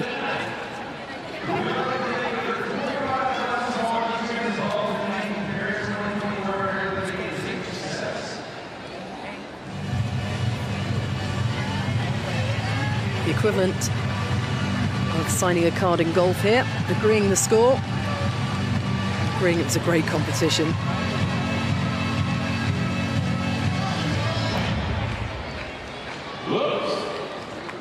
Almost time to celebrate. Definitely time to relax and recoup. Recover from 8 days of competition in Paris. Japan have won the bronze medal in the mixed team BC1, BC2, beating the Republic of Korea 8 points to 3. Our volunteers have some serious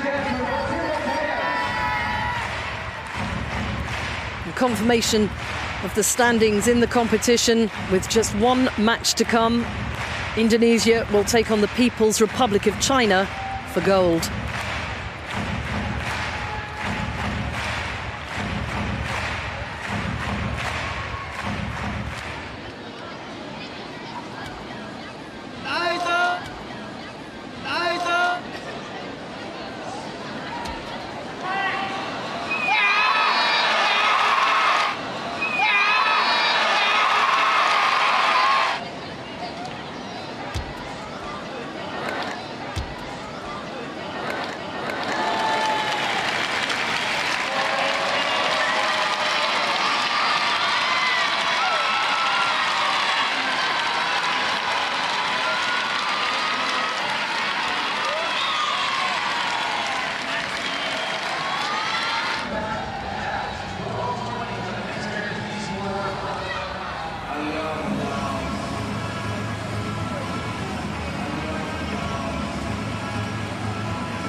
Merci Paris, vous êtes beaux.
Teams are out and ready for the mixed pairs BC4 bronze medal match. Canada will take on Thailand. And Hong Kong, China getting the better of Canada to go through to the gold medal match. Colombia, their opponents after their win over Thailand.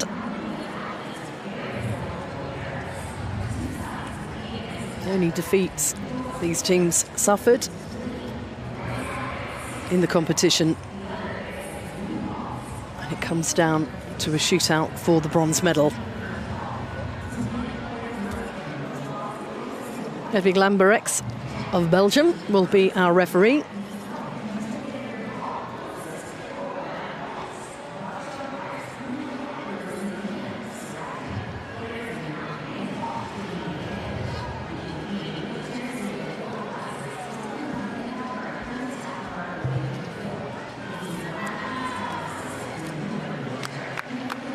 Nikolai, the Canadian coach there, with Julian Sibanu, just getting himself ready, absorbing the atmosphere.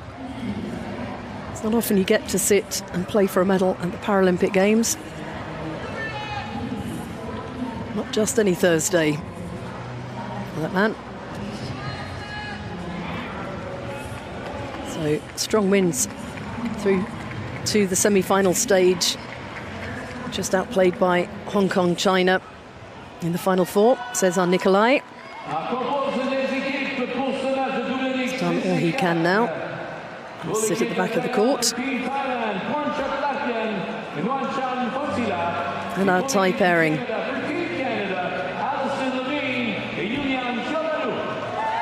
have Ponchok Lapien and Nguyen Chen Fonsila.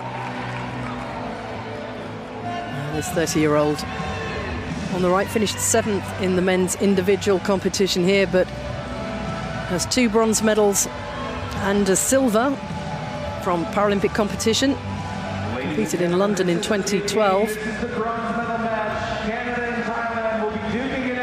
And then picked up individual bronze and pairs bronze at Rio de Janeiro for upgrading the individual BC4 men's mixed medal at Tokyo. First time we've had gender-specific competition in the Boccia.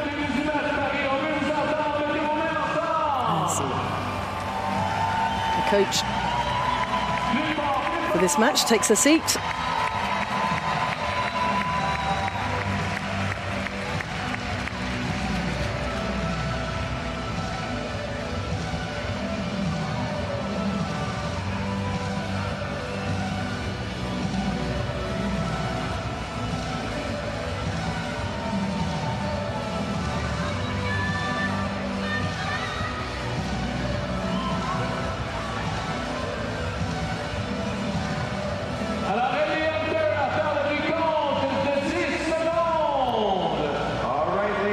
We are ready to get underway in the BC4 bronze medal match in the mixed pairs. Alison Levine of Canada helping with the countdown, with referee Hedwig Lamberex standing by with the jack. Thailand will be playing in red. So we'll take the first end. Throw. Going to 30-year-old Ponchok Lapien. 3 balls apiece in the pairs competition. 4 ends to decide who takes the bronze medal at Paris 2024.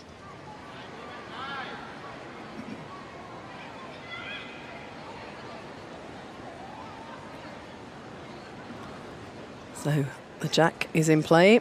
The clock has started counting down.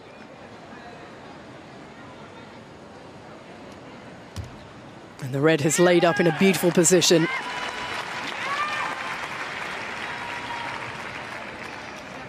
With the captaincy, Lapien. And a big C on the knee for Julian Sibanu, indicating that he has the captaincy role for Canada. But it will be Levine to throw first.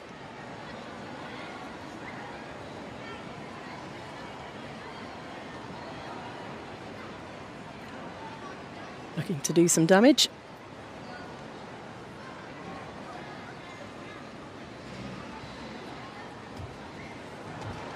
Just slightly off. And that fractions in Boccia. Looked like a big miss, but they could be just a tiny way off. Sibanu to take his first of 3 shots. Just persuading the red out of that position. Red still closest, so blue to throw. Canada looking to cosy up.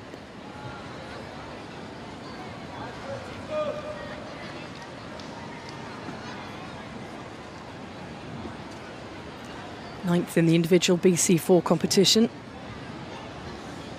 Yet to win a medal at the Paralympic Games. Sibanu competed in Tokyo and for 5 years earlier at Rio de Janeiro in 2016. Best finish at the Paralympic Games, 6th place, so has already improved on that.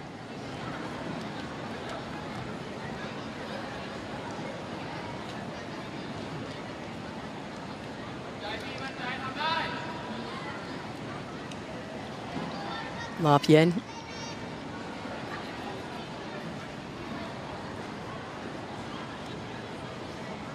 Second ball for Thailand. That's a great shot.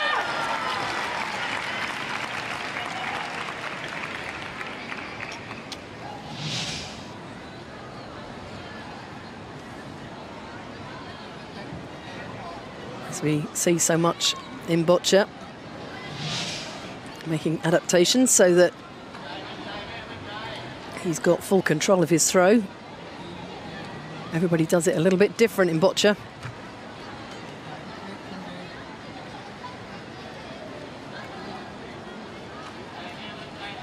Fonsilla comes into play, 47 years old. BC4 finished 9th in the women's. Picked up a bronze medal in the pairs from Tokyo, from Rio. 5th in Tokyo. And the red sitting on the jack. Just see that. Scooching it in. Canada to play.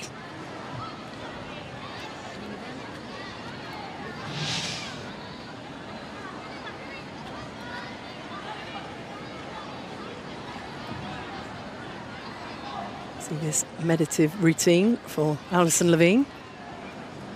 Leaves her with a smile on her face just before she picks up a ball, ready to play, putting herself in the right frame of mind. Ball number 4 for Canada.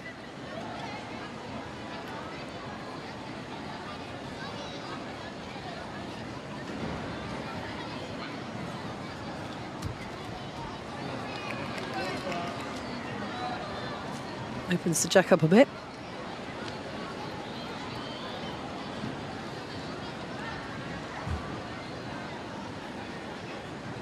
Sibanu.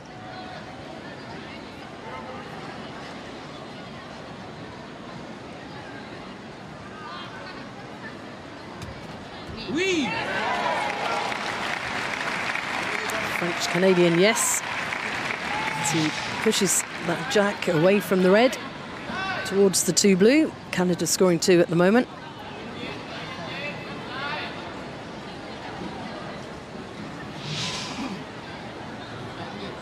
Thailand. Ball number 4.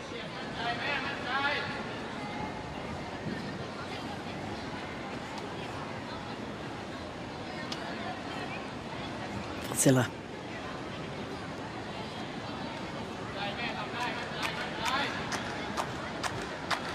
Preparing the ball. Full of plastic granules that sometimes go into a different shape. I kind of round the ball out as much as possible. So you can see this one rolling a bit. Lovely shot. Just finds the gap, had a great line on it. executed the shot beautifully.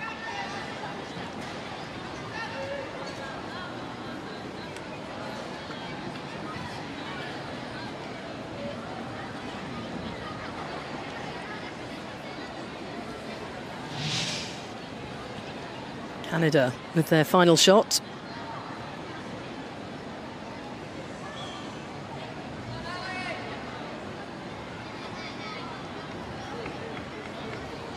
Plenty of time. They've been looking to stay in the moment.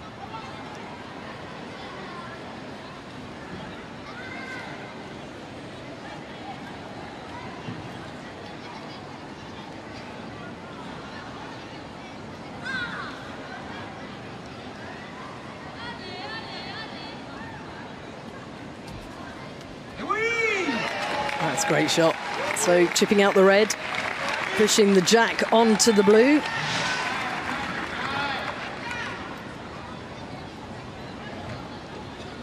And then the blue that's on the left, cutting down the scoring opportunities for the remaining reds at the moment. But Thailand have 2 more shots to come.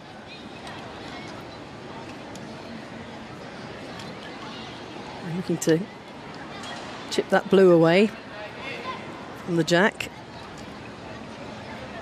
without moving it too far down the court.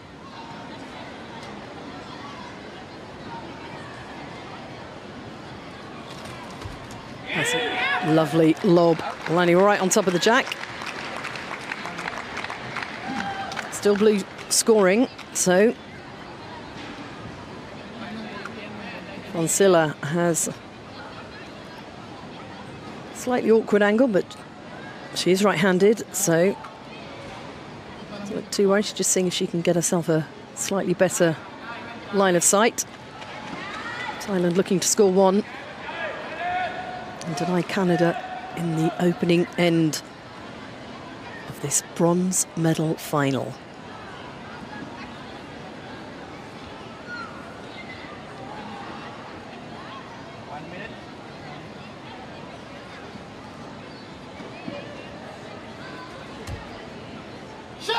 That's enough.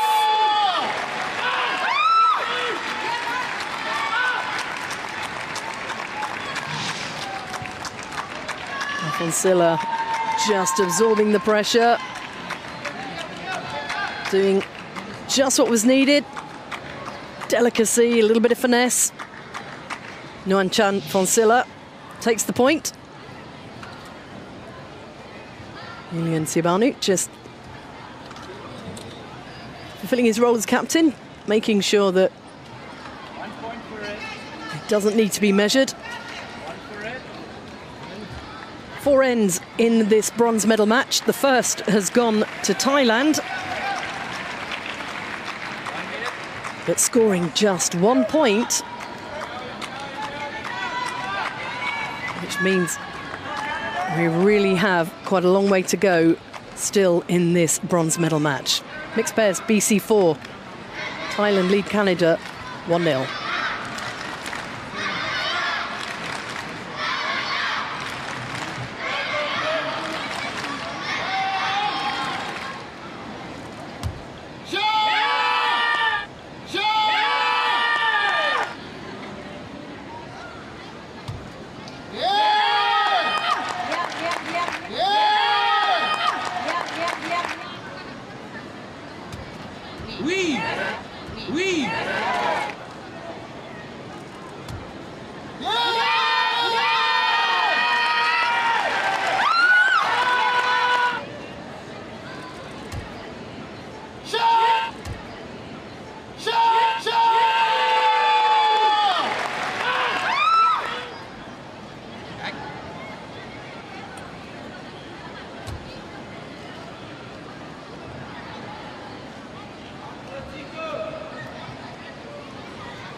Julian Sibanu with the jack and gets the first blue ball of Canada onto the court for the second end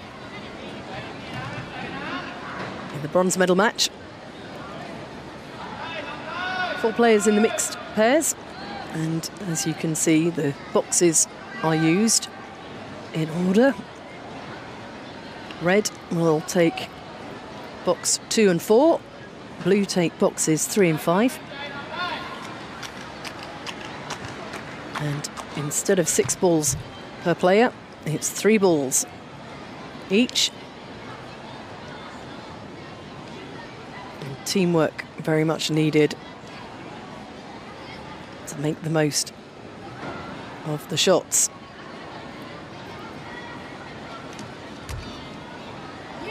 That's a great technique, isn't it?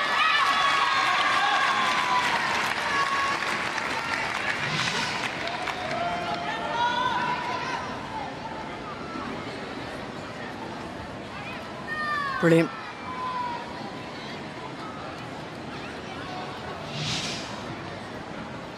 Lapien putting Canada back on the court, and it's right in front of Alison Levine. We'll chip that red one away.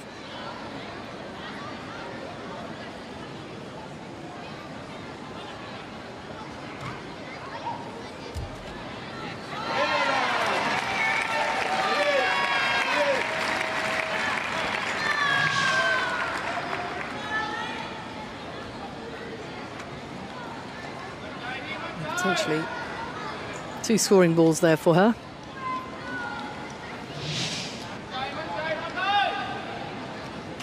Red to go. Dots in the top left of your screen showing how many shots to play, and the furthest dot along will show who is about to throw. Oh, that's a lovely lob. But it has moved the blue, it hasn't moved it away from the jack. What a brilliant range of shots this man has. Such skill.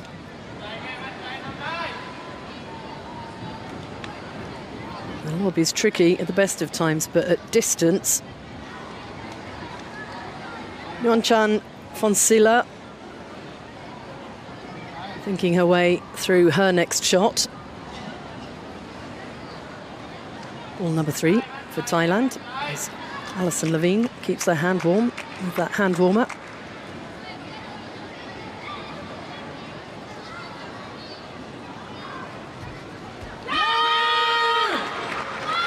Very pleased to have taken that away from the jack.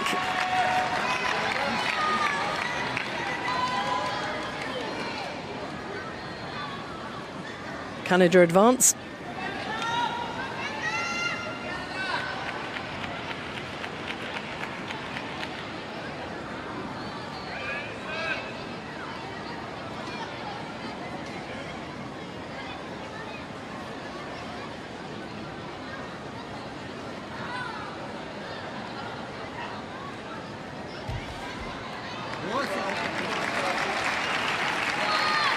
Tit for tat at the moment.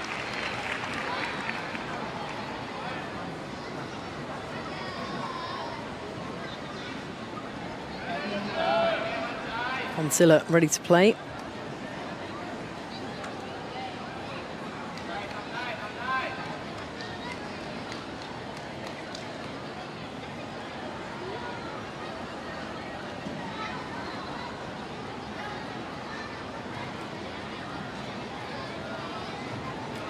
Preparing the ball, just massaging it into shape. A hard ball. Ah, well, that is pretty good. Softer than I thought. Red closer, blue to play.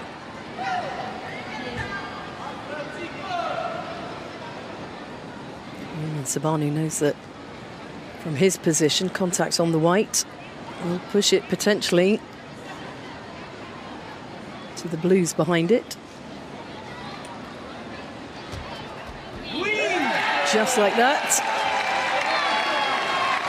Goes from red scoring 1 to 3 blue. Great shot. And all of that set up the like the 3 previous balls.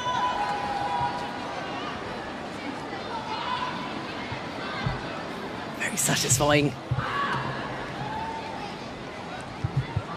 Ball number 5 for Thailand, playing in red.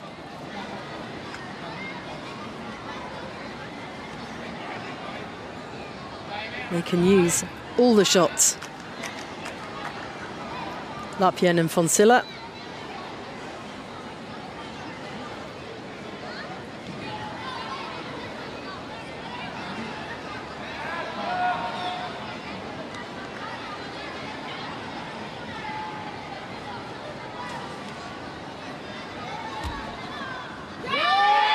Just brilliant skills.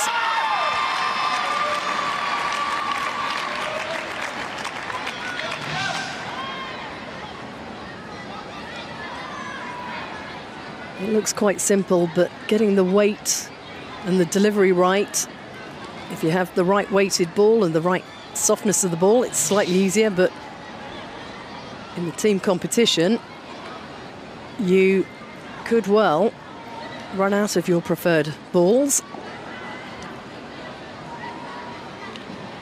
And Thailand will have to play their final shot, leaving Canada with 2. Konchok. Lapien.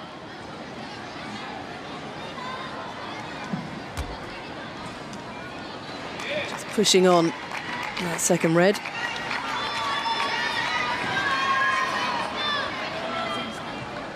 Cosy little meeting around the white.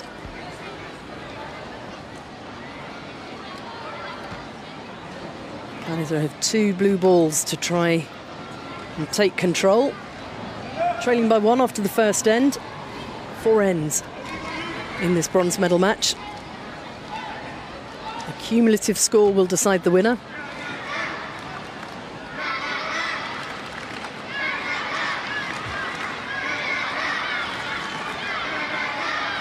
Contingent of school children, I think, cheering along their fellow French speakers. Says Nikolai likes that.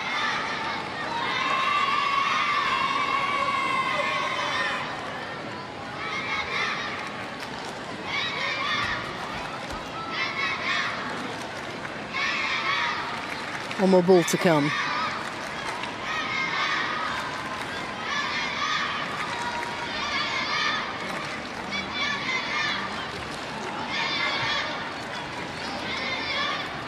So red scoring 1, as we saw Edvig Lambrechts indicate with his paddle. Referee from Belgium. So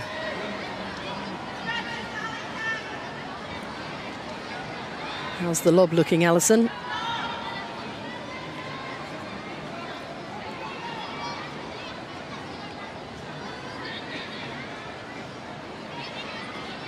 Plenty of time, 1.5 minutes. Composes herself. She reminds herself of her pre-throw routine. Just slowing down any overexcited delivery. Is there a lob coming here? Push the jack back off that red. No.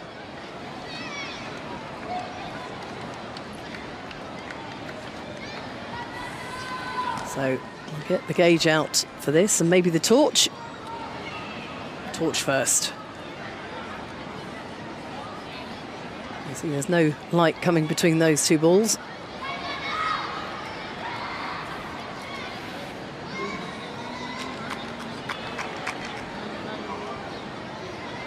One blue and 1 red. Both the balls equidistant. Both sides pick up a point. So the difference between the teams, still 1 at the halfway point.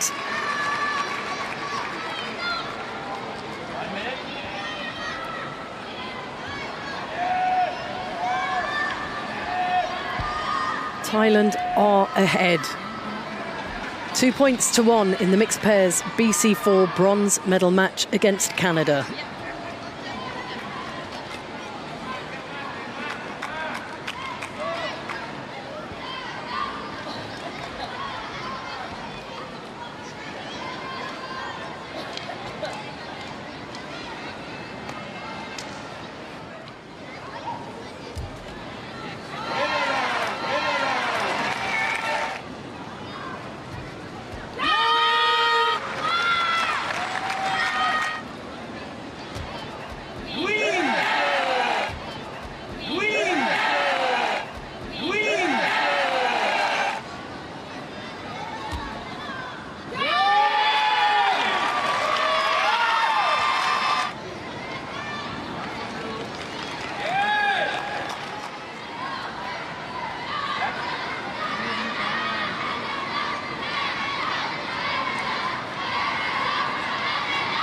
It's really close. Halfway through this bronze medal match between Canada and Thailand at Paris 2024.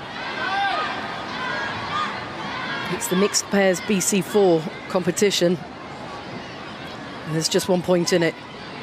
Absolutely nothing. With 2 ends still to play. It's a really close-up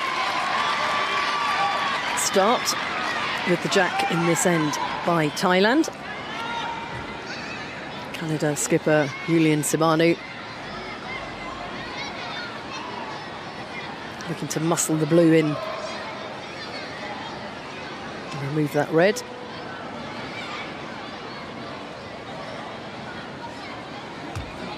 That'll do.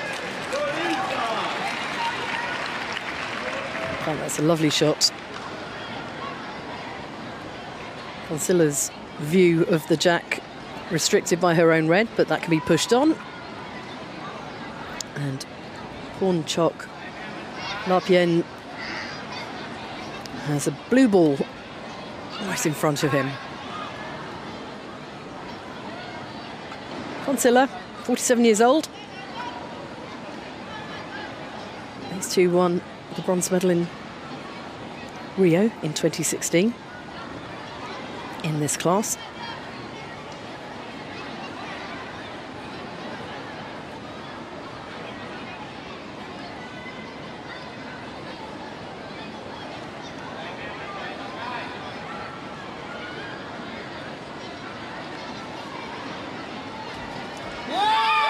That's nicely done.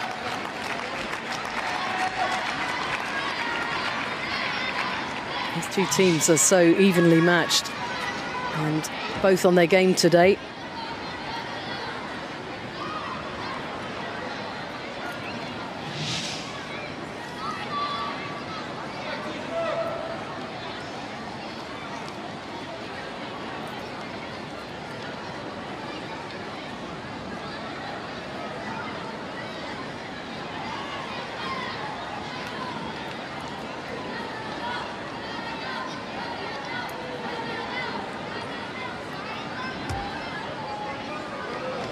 Final day of competition at the Paralympic Games in the Boccia Hall.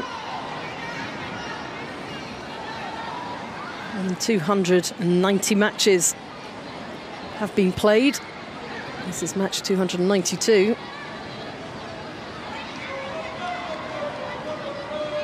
Significantly more categories than previous games, with the division between men and women. That'll do. Serrano sitting on the jack. Previously mixed competition. Paris 2024, the first time for 40 years that men and women have competed separately. It's just at Stoke Mandeville in 1984 that there was separate competition. Different classifications then as well, so 8 brand new champions taking gold medals away.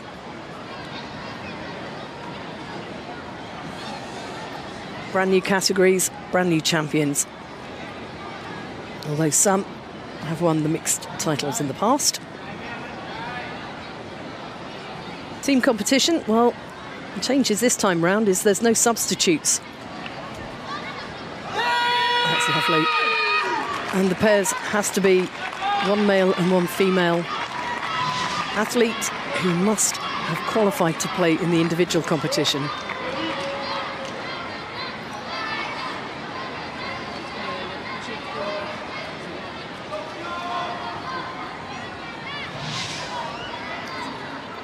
Great celebration. Alison Levine.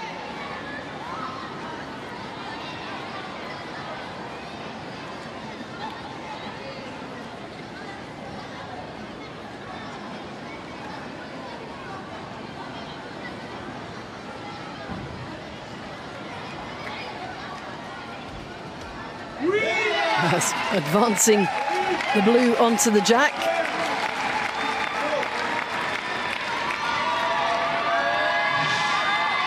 with their 4th blue. Pushing it on.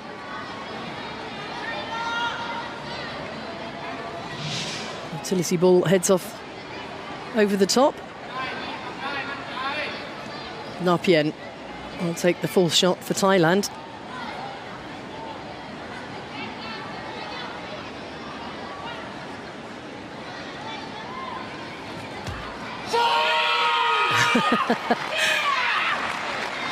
What a joyous celebration it is, because that was an absolute beauty.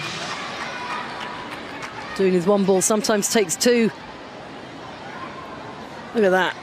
Takes the blues out of the equation, pushes the red on, forces Canada back onto the court.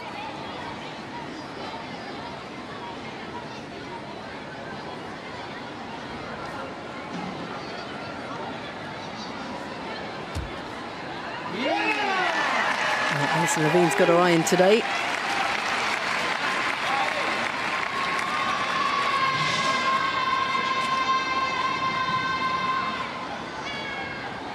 Little nod of the head.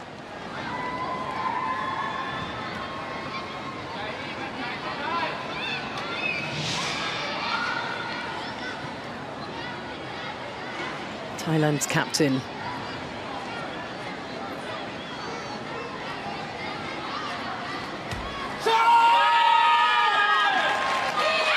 Just put so much power into his shots.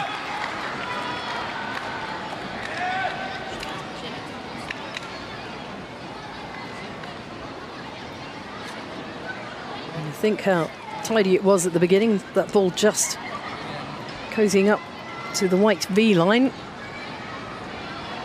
You can see how things change very quickly in boccia. Final ball for Canada. They would very much like to level things up,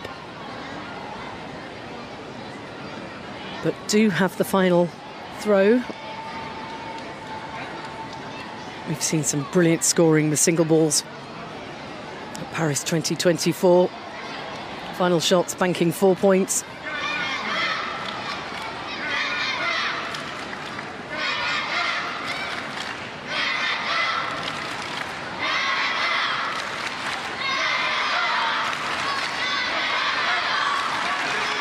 Charmed by the crowd, I think. And they inspire her to find a way in to a scoring position here for Canada.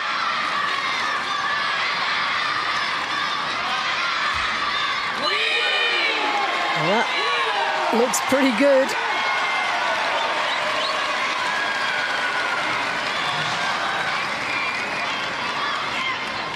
Just crawling up over the top. Finding the most direct route, that ball. And then those 2 reds providing a nice little cushion on the way back down. Final ball for Thailand.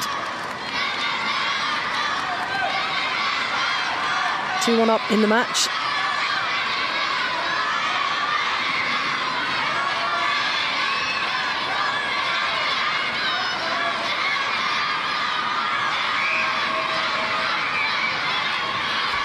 Oh, what a beautiful shot.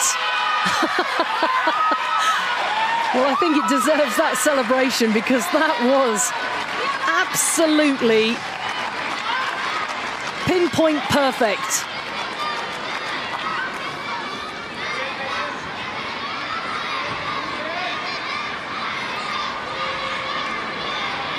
It's such a difficult shot to get right. There was backspin on it. Just enough to get the white jack away, and this could be 2 points, potentially 3 for Thailand. I think that is looking like 3 to me. Just depends where that blue ball on the right comes into the equation. Well, the pockets haven't got the extendable tape measure in, so that is coming out onto the playing surface, and the referee will get a little bit of assistance here. I think Julian Sabanu was right just to double check, because there's a bronze medal at stake here.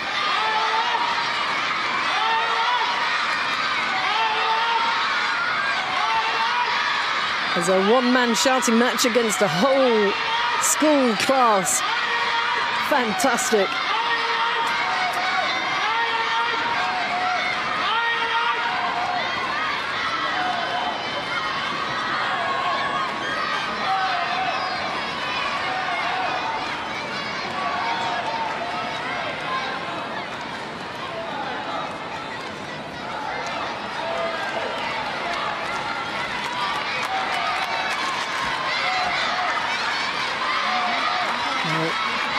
Well, we watched the competition and the players and athletes really give us something to cheer about. It's the fans who also help make these games what they are. So, 1, 2, that could well be 3. A very good end for Thailand anyway. One brilliant shot by La Pien. But Thailand haven't done anything wrong so far. Yes, 3 scored. They pull ahead and, wow, the emotion. I'm just going to have to keep a rein on that for a little bit longer.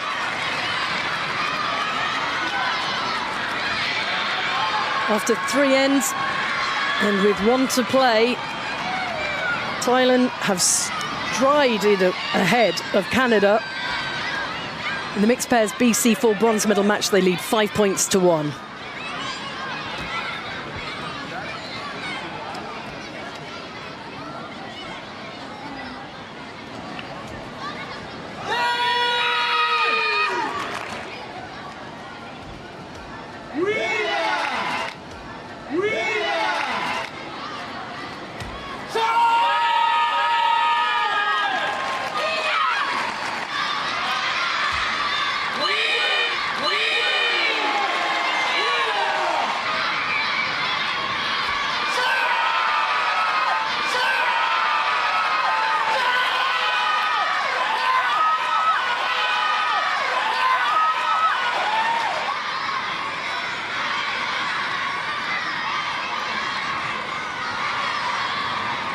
Well, it's not jam-packed at the South Paris Arena, but the crowd that are here are making a noise because the bronze medal match between Canada and Thailand is producing some absolutely glorious shot-making.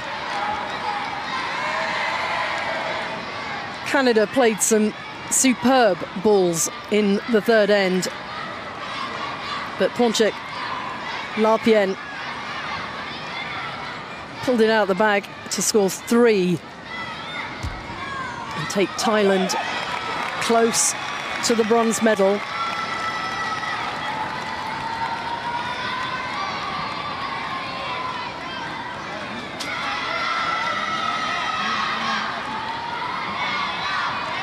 quality of the competition so high in this match.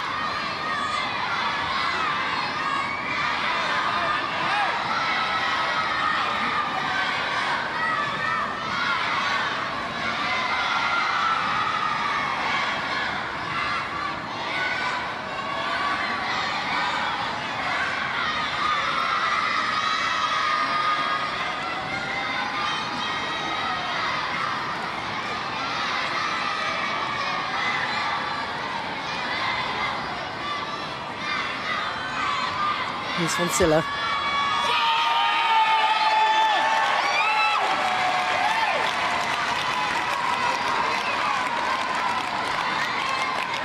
There's been very few missed shots in this match. And we see very different styles of boccia from end to end.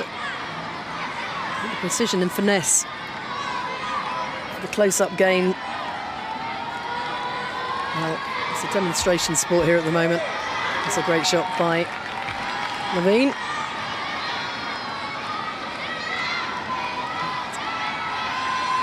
Canada will play again.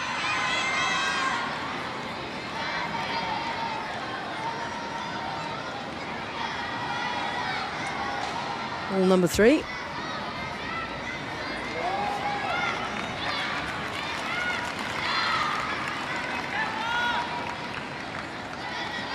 Levine has one left to throw, 2 for Julian Sabanu.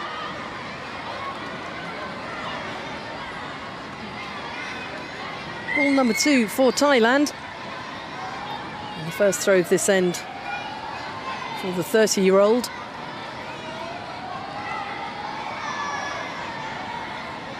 So dexterous.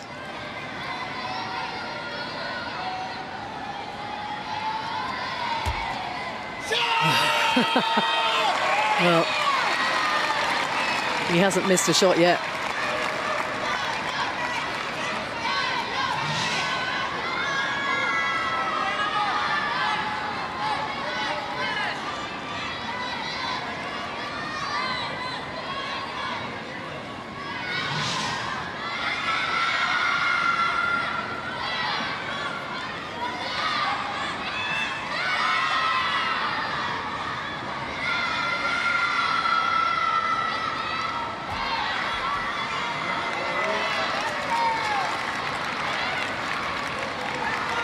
Red to play. Another moving on to the jack. And needing to score at least 4 to take it to a tie break. This is becoming a victory lap for Thailand.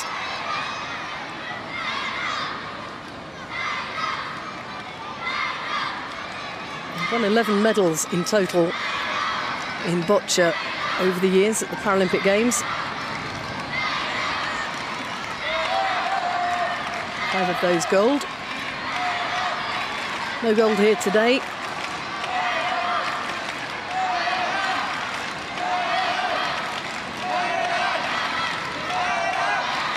And the competition in Paris will be adding the bronze.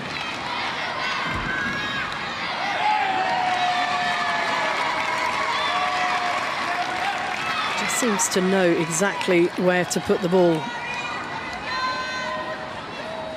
and charms it onto the jack once again.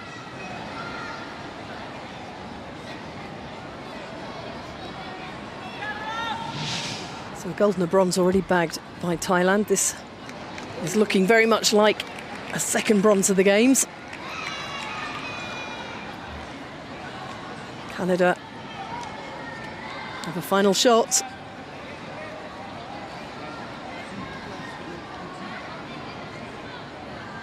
They're not going to score 4. They can't score 4 at this point.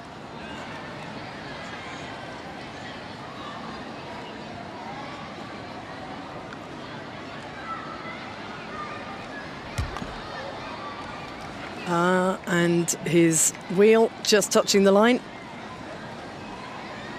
As you see, the referee just taking a look and deciding that the wheel is touching the line, and therefore the ball has been retracted.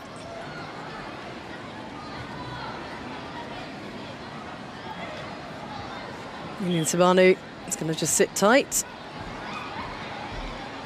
Bit of a rookie error. Doesn't feel like his chair is on the line. Just stop the referee making sure that the ball didn't make any impact. A little bit of paper here. Let's put the paper there, and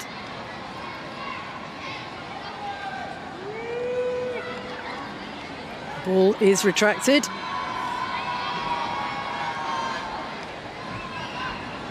Goes on the naughty step.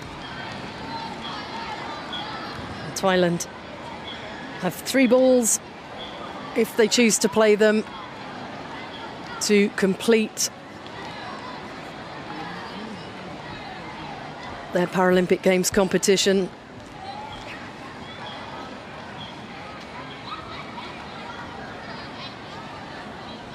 They could choose not to play these. The match is won. Stop, stop. That's what Ponchok Larpien says. They will hand over the remaining ammunition. There's nothing to be gained by trying to throw those final 2 balls, 3 balls even.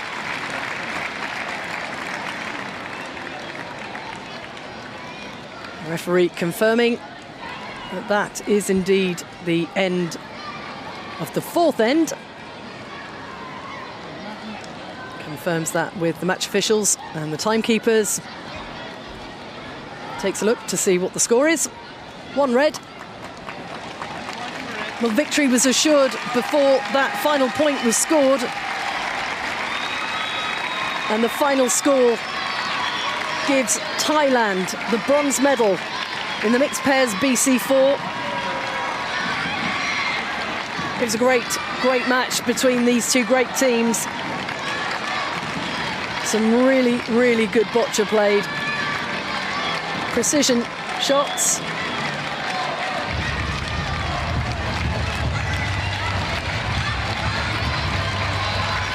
And it means so much. The athletes have worked so hard to get to the Paralympic Games, to achieve their Paralympic dreams and to add to their medal collections in the case of these two. Well, for Levine and Tibani, they'll be back.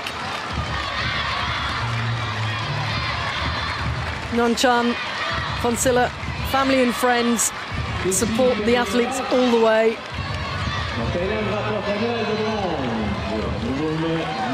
Great sporting spirit from these two who will leave with nothing.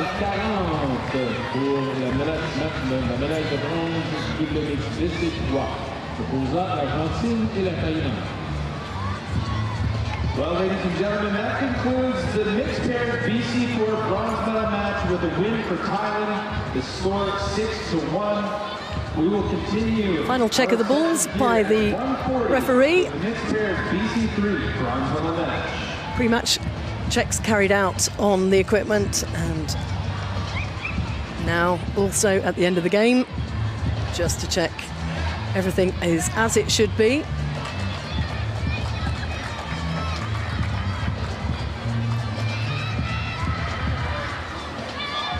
Tears for Fonsilla. She's 47 years old. The tears of joy.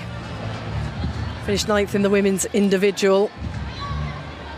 This is her second Paralympic Games medal.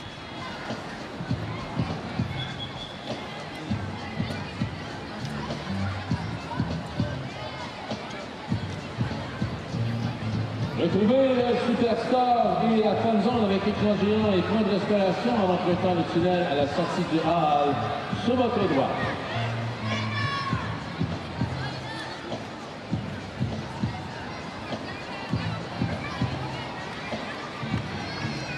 You can find the Superstore and the fan zone with a giant screen and food services by taking Just waiting the tunnel at the exit of the confirmation hall that the on your balls are as they should be.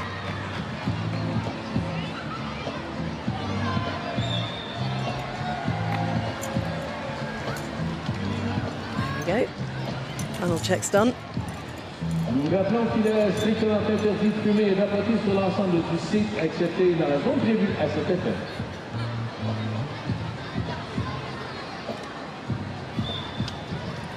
Holding it together. Smoking and vaping are prohibited. There'll be a medal ceremony towards the end of the final day of the Boccia in Paris.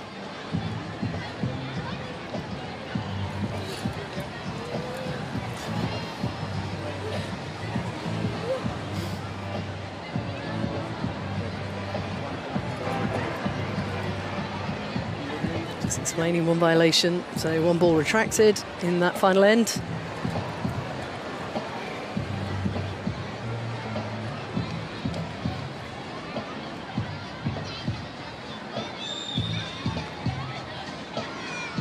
Victory for Thailand in the mixed pairs BC4 bronze medal match. Punchok, Lapien and Nuanchan Fonsilla will take to the podium and celebrate bronze for Thailand.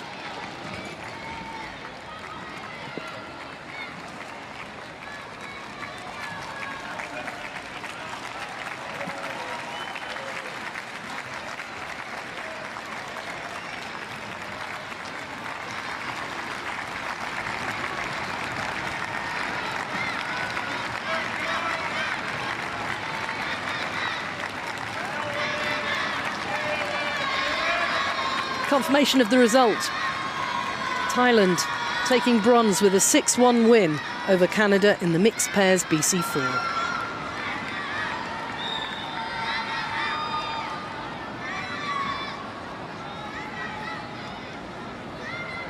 Which leaves one more match and one more medal to decide in the pairs competition of the BC4. Colombia will face Hong Kong, China, to join Thailand on the winners' podium.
We love the energy going on in the crowd right now, parents. Let's see you dance.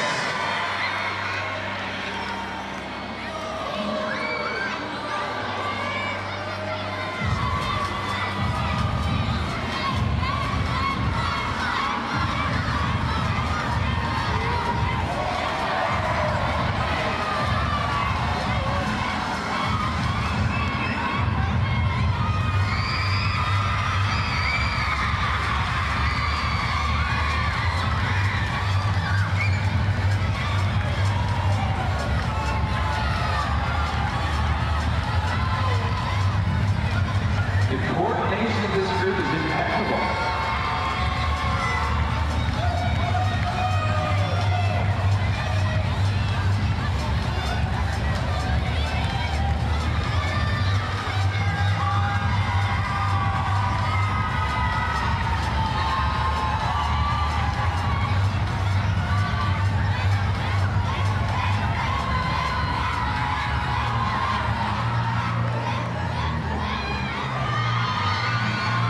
And our next contestant is on Dancing with the Stars.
And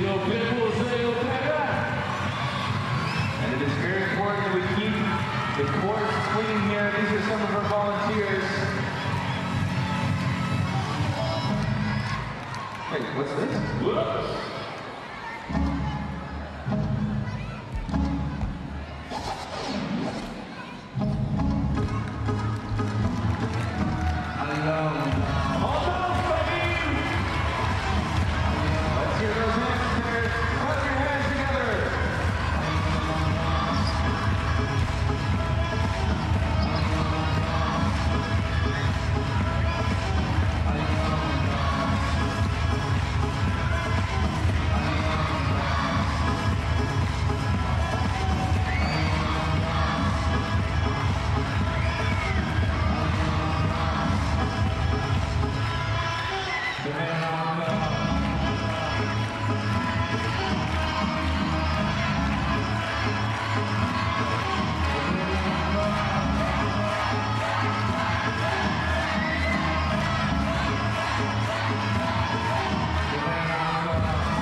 Here we go. In the bronze medal match for the mixed pairs BC3, with Argentina taking on Thailand for the right to finish third in competition at Paris 2024.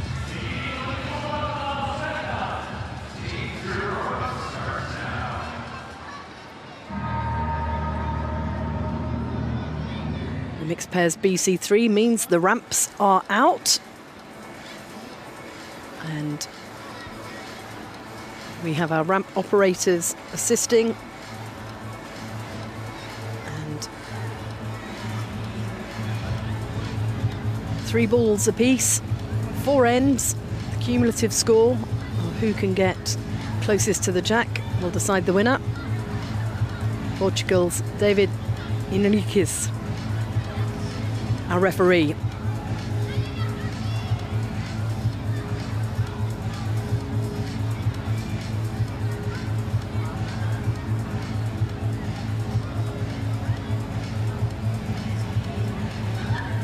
Chance to hydrate before a bronze medal is decided.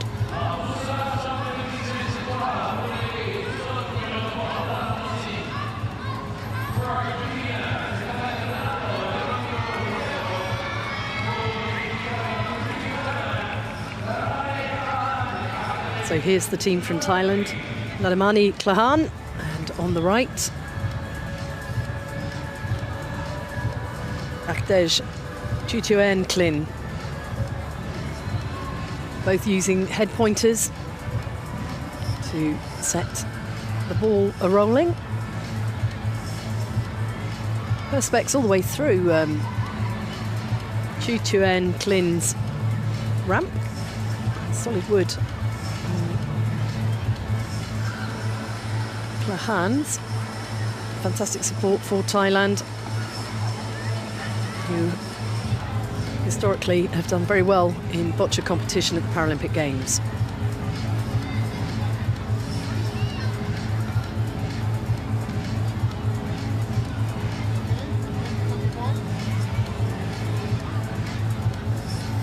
If you are finally discovering the sport of boccia, you may have noticed there are wildly different ways of playing the sport, and the BC3 category has the most adaptations to allow the athletes who need the most help to compete in a fair competition. Brand new fans discovered after France 2024, that's for sure.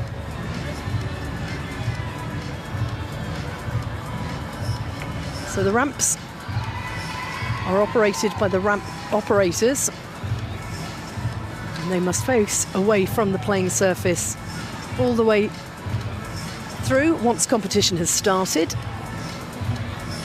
they take instruction from the athletes. We have Argentina's Stefania Ferrando on the right, 30 years old, and sporting a nifty nod to French style, the beret, Rodrigo Romero, who's 25. So a young team on both sides.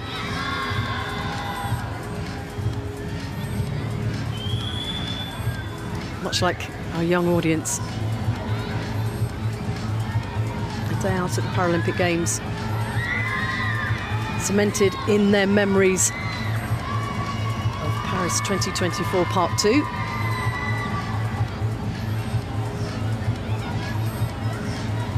Hard to wave when you're popping a baguette in your mouth.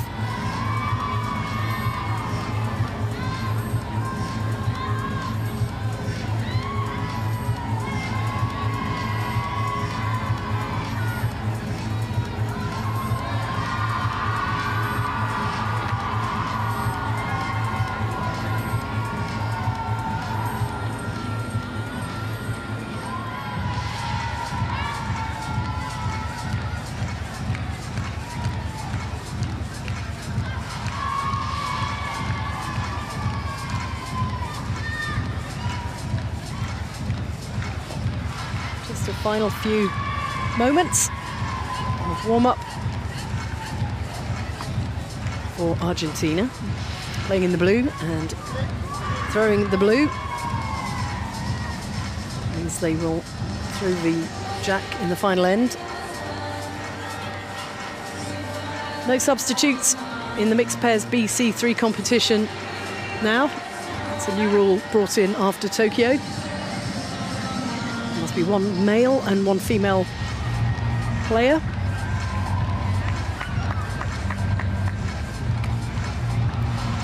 And there's a bronze medal at stake in this match.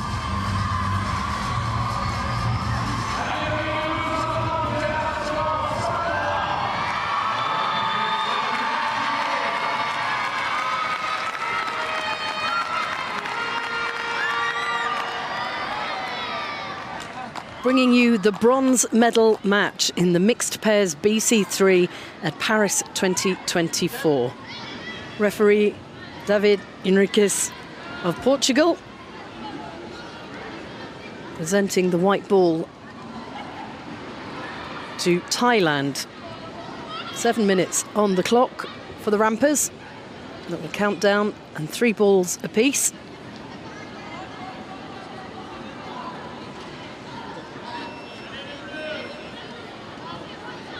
Akadej Chutuen Klin of Thailand is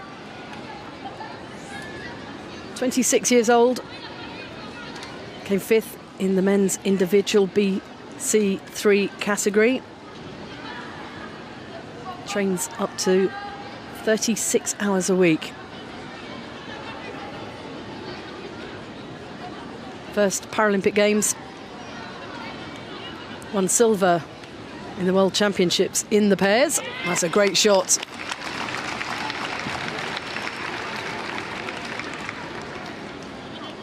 What he would have been hoping for, but Thailand come into this having won bronze in Hangzhou at the Asian Para Games,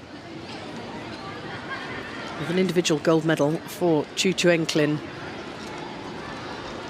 So, Argentina. Let me tell you about Rodrigo Romero, who is lining up for his first shot.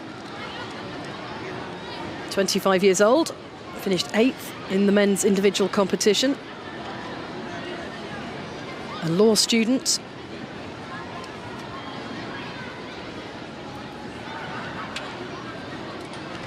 Again, first Paralympic Games, but the Pan American Games champion in the pairs, alongside Stefania from Santiago de Chile last year.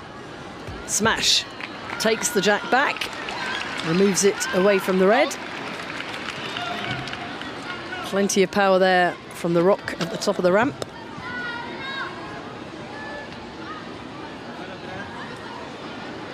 Just see the tiny fractions of the adjustments made by the ramp operators under control of our players, as Stefania Ferrando, the captain of Argentina, gets ready to play her first ball.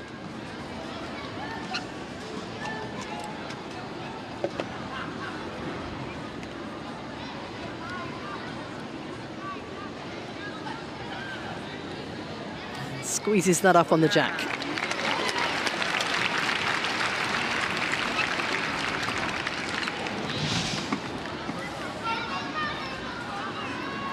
There's the pointer, which she can use with her hands. It's very rare that you see two pointers alike. As Ladamani Klahan gets ready to play her first shot. So the teams decide between themselves about the sequence of shots, depending on the angle of the ball. This one's going high, so one of the harder balls will have some power behind it. Looking to smash the blue away from the white. Nicely done.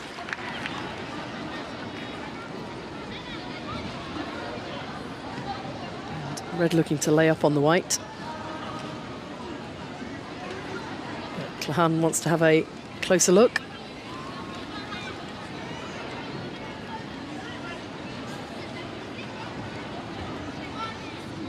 ramp operator will give a double wave of the ramp.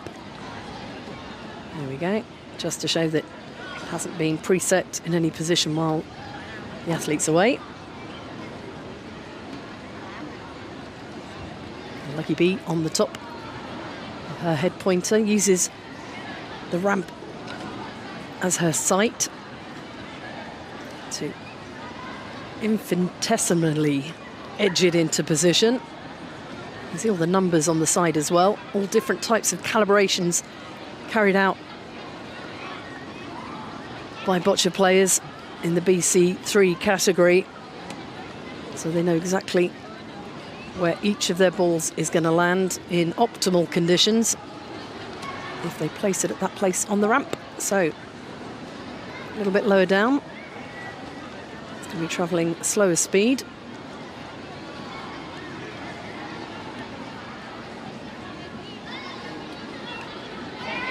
Beautifully judged. Got the weight of that just right. Intervening between the blue and the white. A little kiss off the white.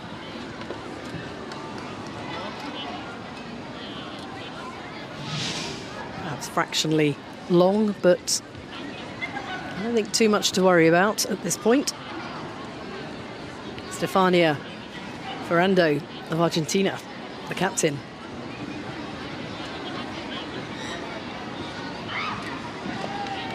She's 30. Finished 5th in the women's individual BC3. That's her best result at a Paralympic Games, was 18th back in Tokyo. Alongside her partner, does have the Pan American Games crown for the pairs BC3. He's a student of psychology and works as a public servant.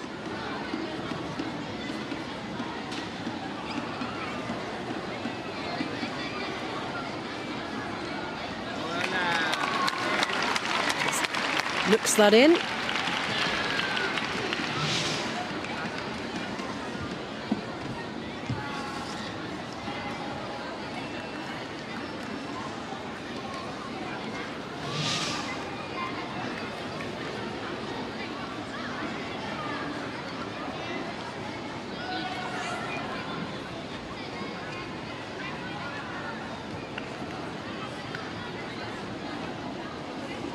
Fantastically adaptable and unique pieces of engineering, these ramps. South Korea, acknowledged by many to be perhaps the best manufacturer of them. They are bespoke and they are expensive when you get to this level.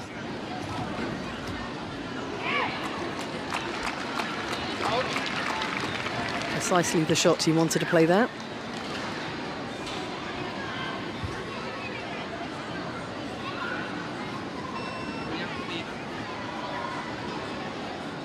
At the top level, a set of boccia balls is going to set you back more than €1,000.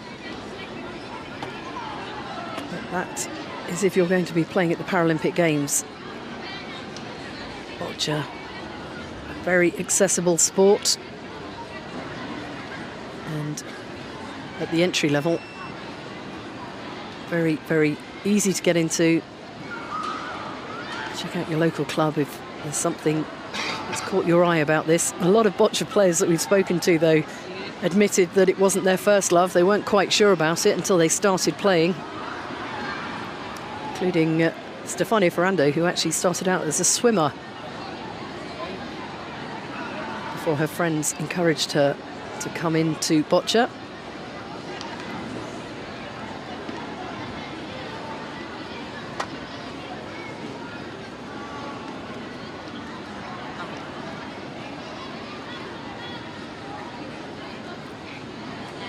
Tiny adjustments being made for the 5th ball from Thailand. Juchuen Clin gets it underway and just rolls it in and sits it on the jack. Holding position.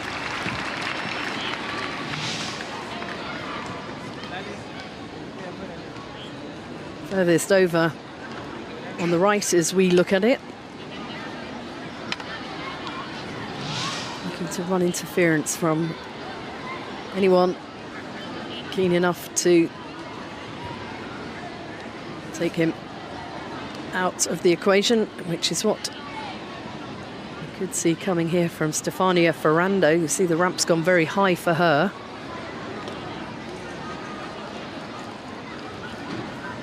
Chatting with her teammates, can't quite hear today. So she's got her ramp set high, but it is going to be Romero to play. Or is it? They're keeping us guessing. Yes, it's the captain.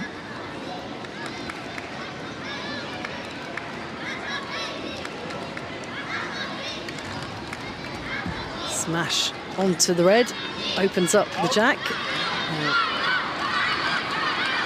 This is where she's hoping. Rodrigo Romero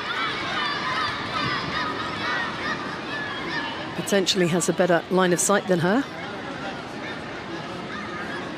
Ball number 5 for Argentina.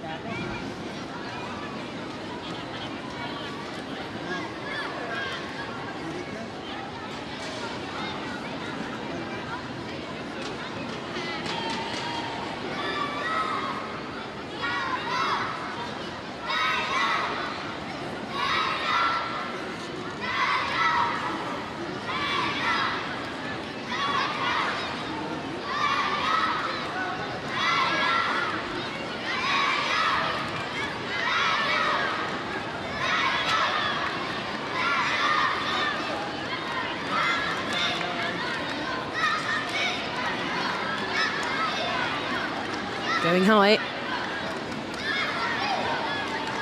Power play coming in here. Steep rake on that ramp as well. Ball number 3 from Rodrigo's personal collection. Just looking to push his own blue ball on closer to the jack. To consider whether that is going to be useful a little further down the line.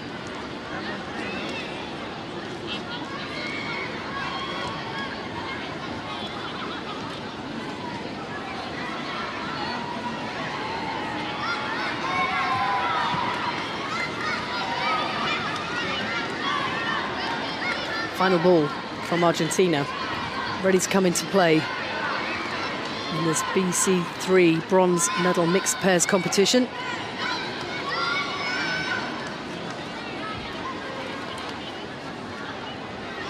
First end of 4 cumulative score wins, but psychologically always great to get an end win.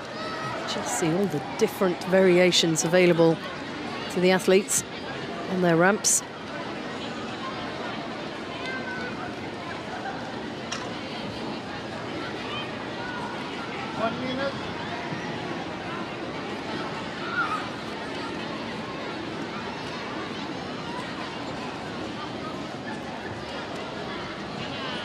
Lucky. Now, Thailand have one more shot to come. They're scoring 1.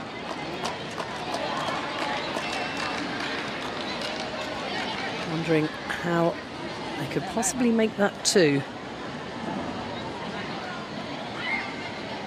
Could be an element of delicacy about this. The red's nicely placed and we want to move that off. If the jack moves back, the red will still probably be closest.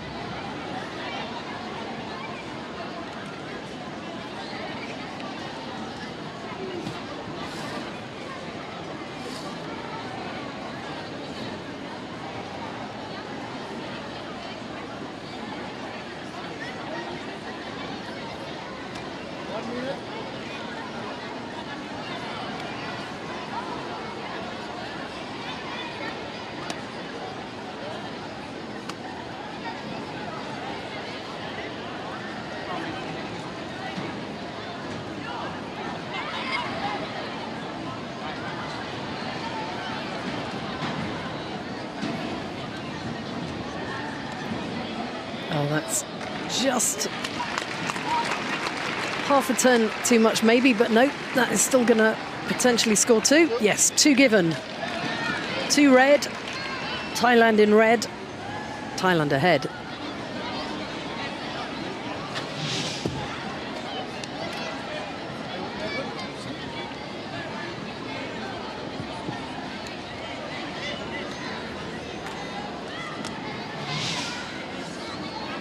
Just going to get the measure out, confirm that the second red is closer than the first blue, so 1 point definitely scored by Thailand. A little bit of delicacy here on David Henriques of Portugal.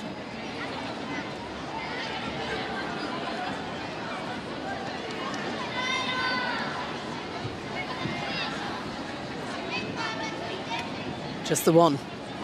So, yeah, just a fractional overrun of that final red ball means the first point of the match will go to Thailand. Oh, 2. 2 it is.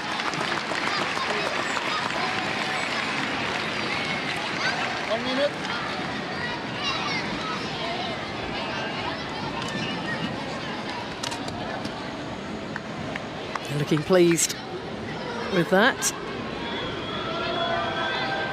A 2-0 lead with the first of 4 ends played. Thailand leading Argentina in the mixed pairs BC3 bronze medal match.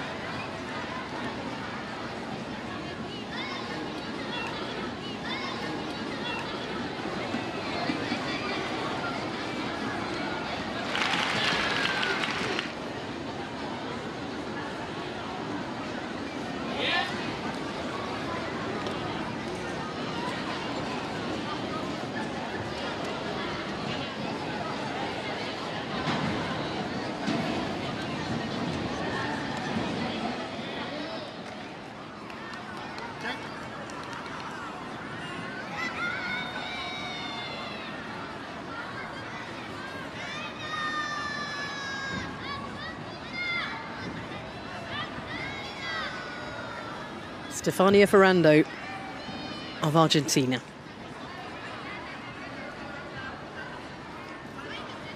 Is going to put the jack ball long.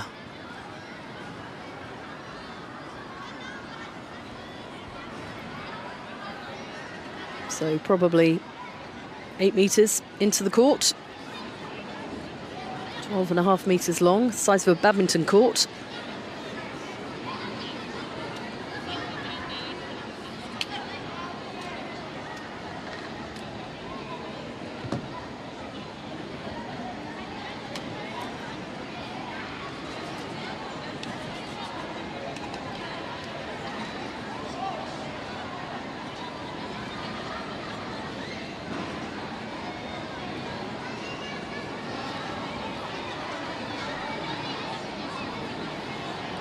That's a lovely shot.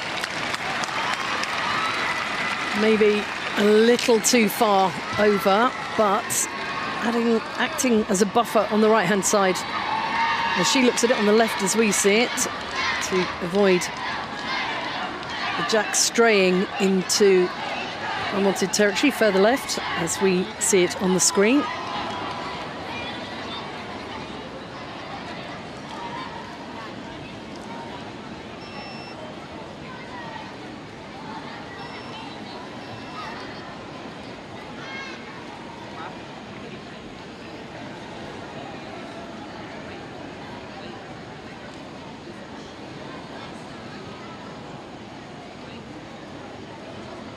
Tiny little adjustments being made by Joan Suk, ramp operator for Chu Chuen Klin of Thailand.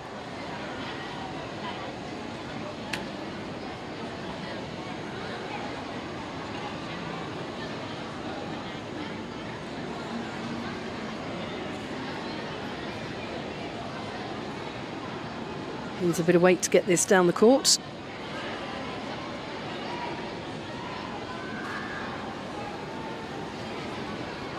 Oh, and that's strayed past.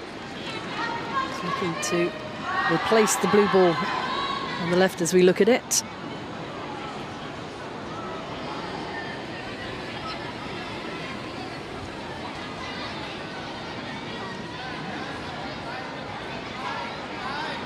Tahan just seeing what she's got to play with.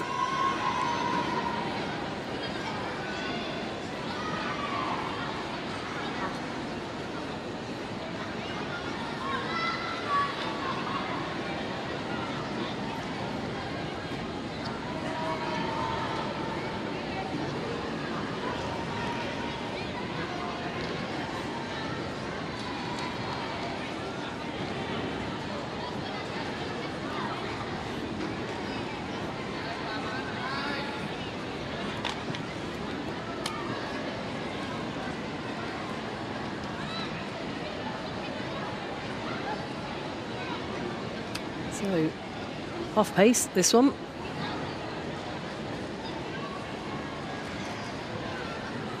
One of the harder balls. Heading down.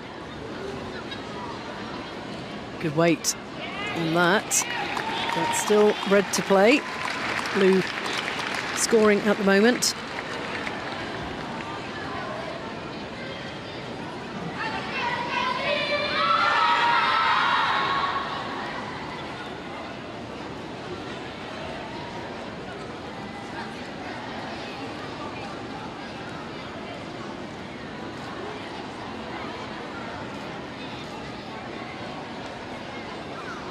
Using the ramp like a telescope to zero in on where she wants to put the ball.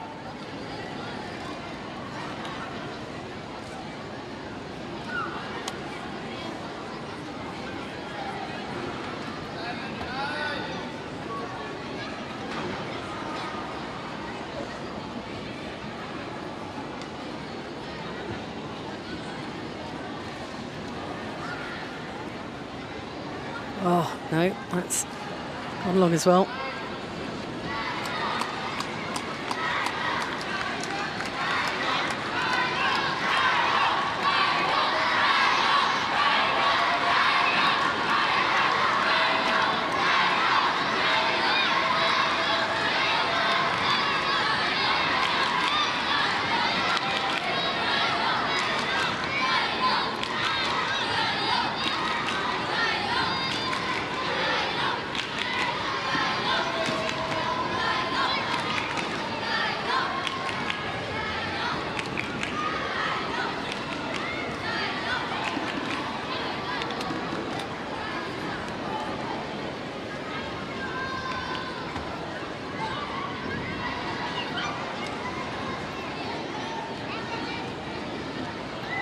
See if this goes more to plan. Delicacy gone. There we go. Red should be sitting on the jack now. Just advances ahead of that blue. Just feel slightly off. It would have been more effective if it had clipped the blue.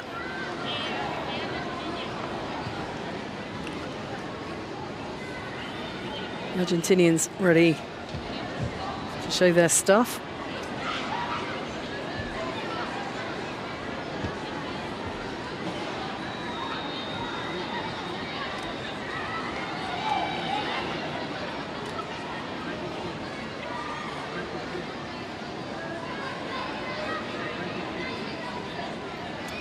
When you've won a team bronze medal, it's time to answer your fan mail.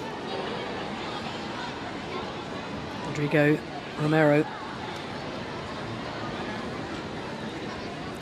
Leandro Villagra, his ramp operator.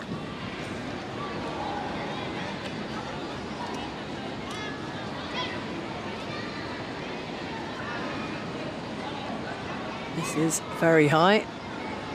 Maximum attack from the Argentinians.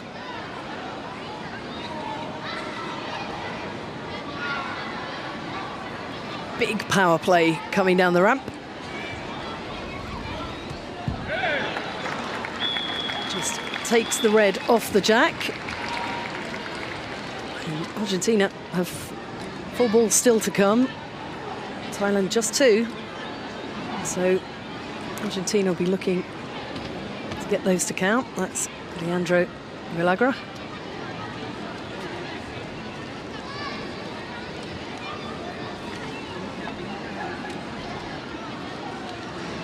Historically,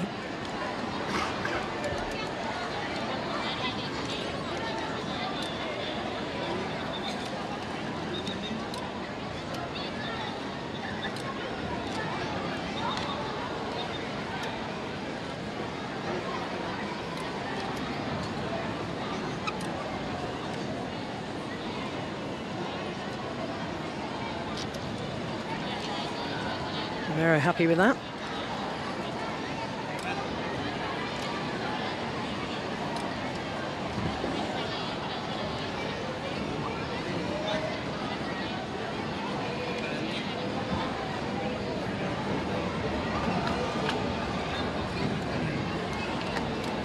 That's correct. The ramp gets rebuilt.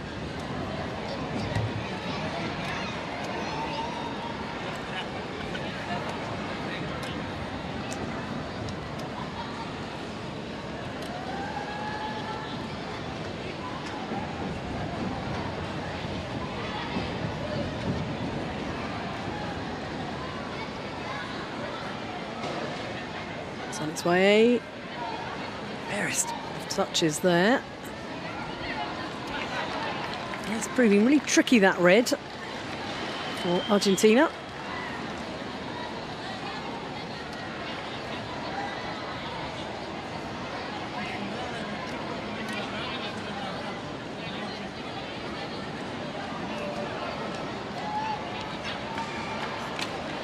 Stefania Ferrando, captain of Argentina, getting her ramp assistant to move by the millimetre the ramp and takes some power out of her next shot. She has a nice little harbour for this ball on the jack. Right there, that's perfect.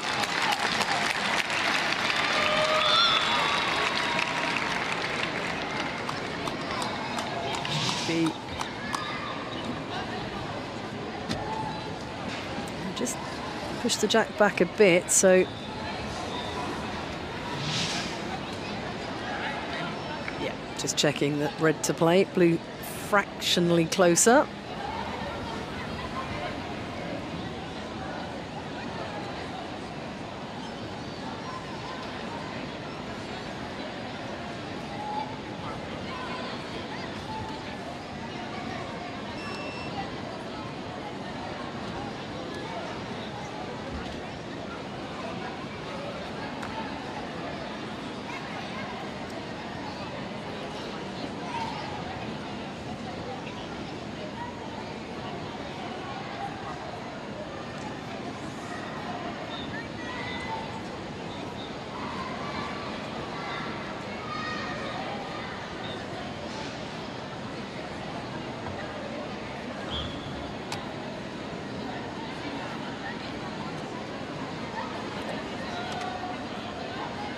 Ticking down for the ties, heading towards the final minutes.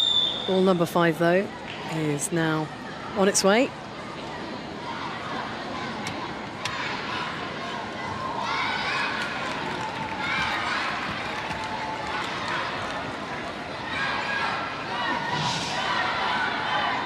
Blue scoring, though.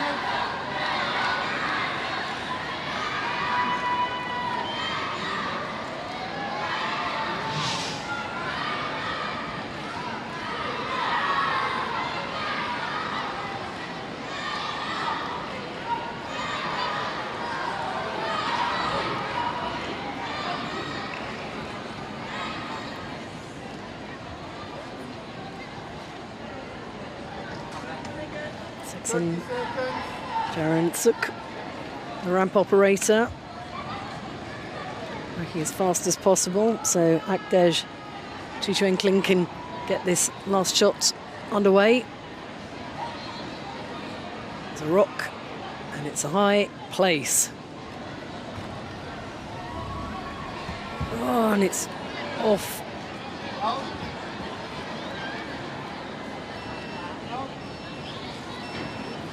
So an opportunity for Argentina here.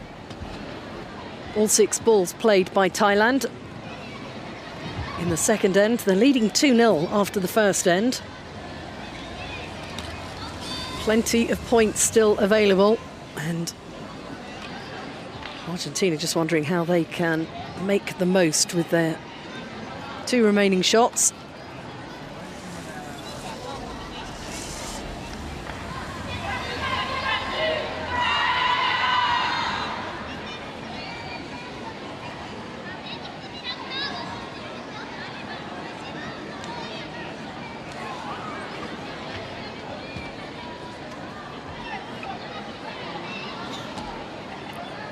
Both ramp operators making the most of the time to have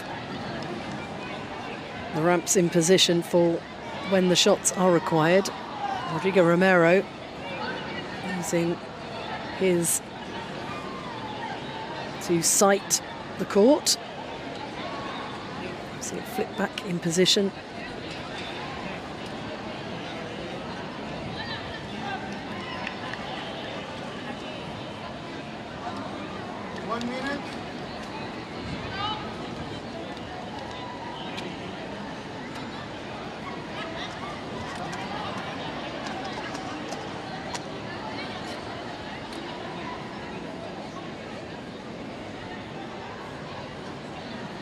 Blue ball in position.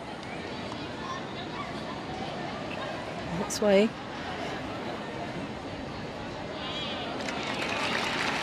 Just squeezing in the blue. I think it's still just 2.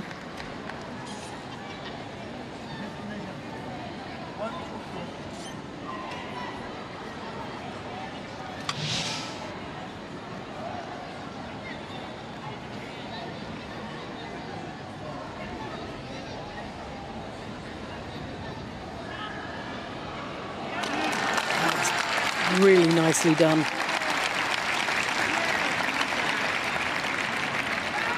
think still 2. 2 scored. Argentina levelling things up with some great positional play. Tail end of the second end.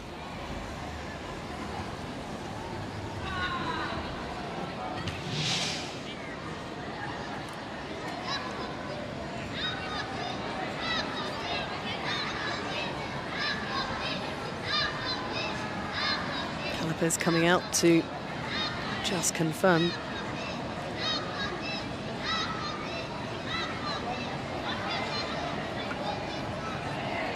The shadows can be a little confusing for us watching on television as well, because the camera's not specifically overhead when the white ball moves.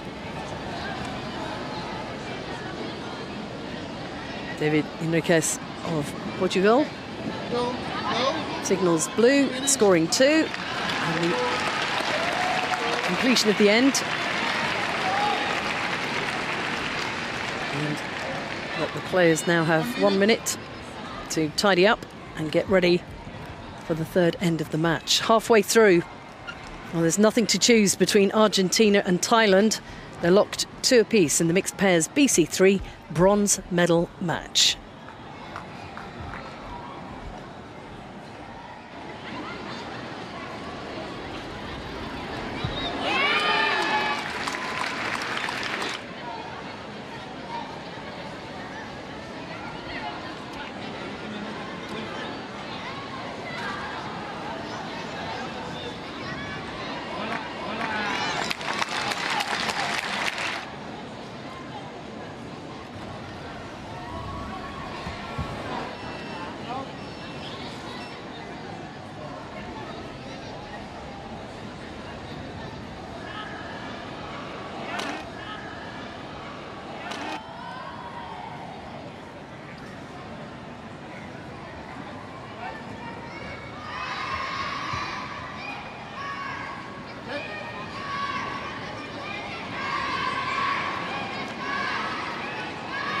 Thailand will throw the jack, courtesy Ladamandi Klahan.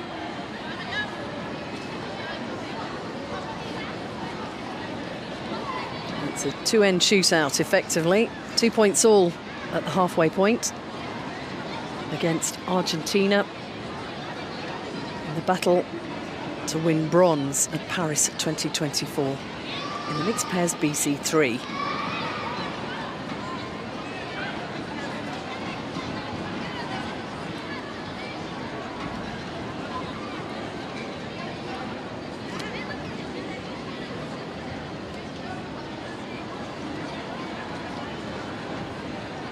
See how much that ball's giving them. A little soft ball, looking to lay it up on the white. So soft it doesn't make the distance, but that's no bad thing. Contact will push it forward. And it does leave a gap of uncertainty. And a little blue ball might just nozzle its way in.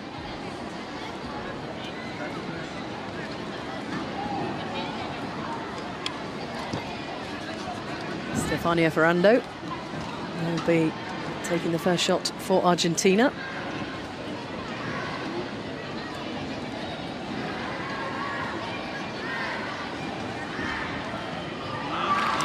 She just spotted the gap, plugged it. Puts Thailand back into play.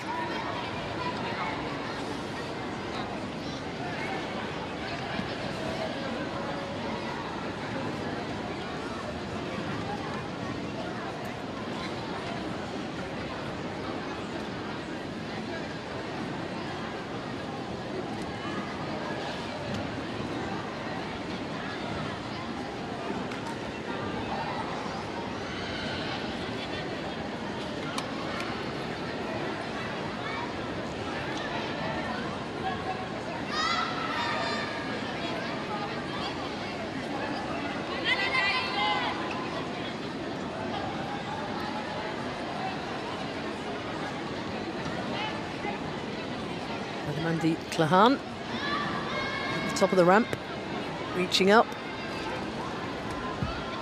Good shot.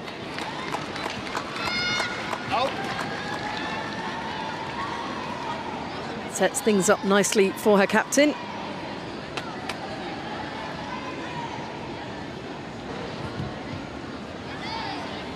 Chu Clint coming out. Getting a good angle of perhaps what's needed here.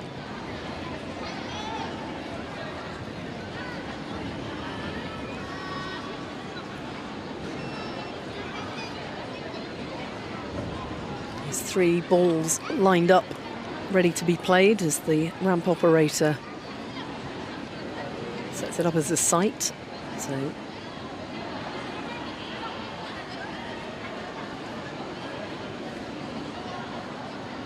a great instinctive relationship between ramp operator and boccia athlete.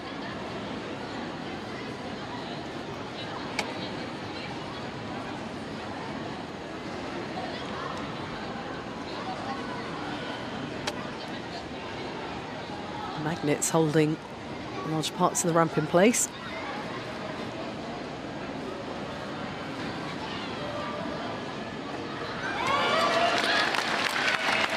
See how that's going to play through for Akdej Chu-Clin.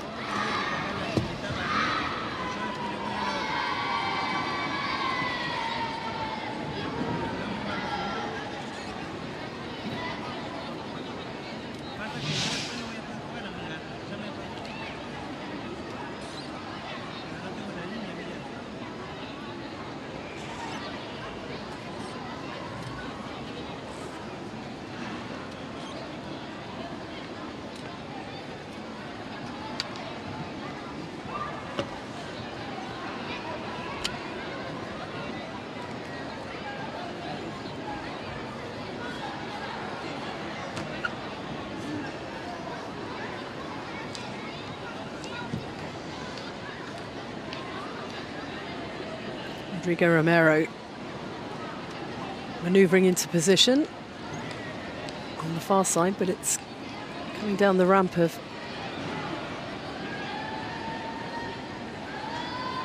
his skipper.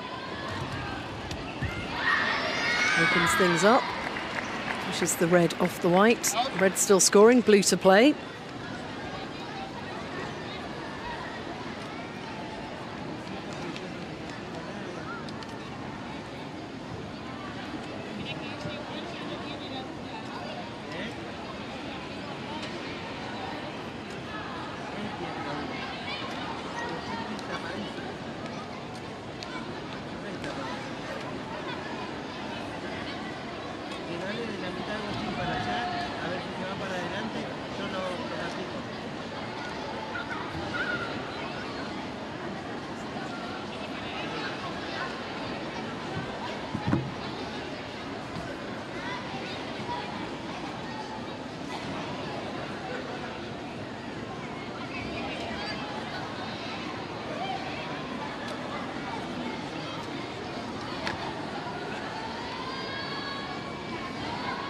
Another rock and another smash, pushing the jack back. Does open things up for her teammate, who's right over in position 5. But Thailand will be looking to obscure his view because it's ball number 4 for Thailand.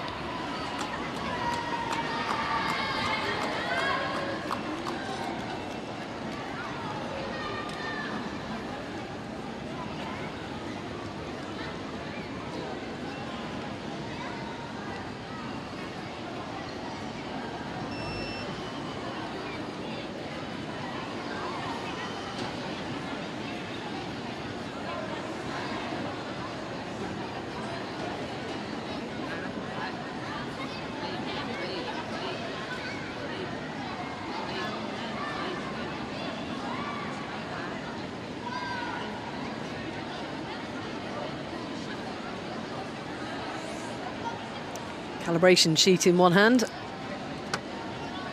crunching the numbers. Distance needed, height of the ramp, weight of the ball, angle of the ramp, all the numbers that come into consideration before the ball gets nodded off by the head pointer.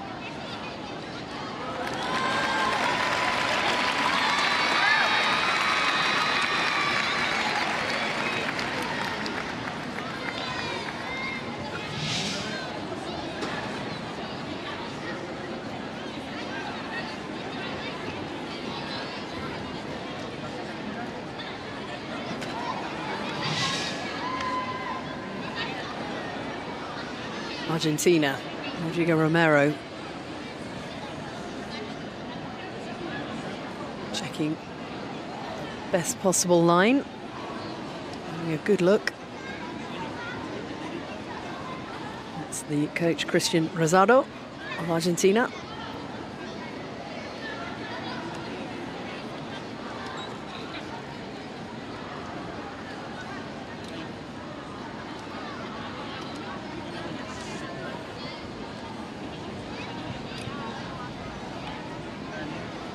So the skills needed for boccia, or patience obviously, precision, and key above everything is good decision making. What shots to play, when to play them, and when to not be greedy. Sometimes trying to score an extra point at the end can be a bit of a disaster. See that blue land on the white, but I think it's bounced back. No, blue is closer. Red to play.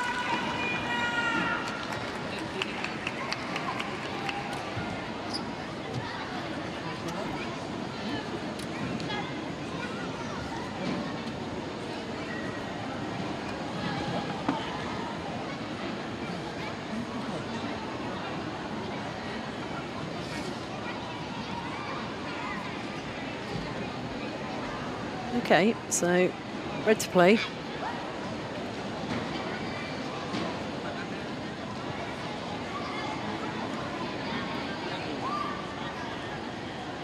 Referee David Henriques keeping order.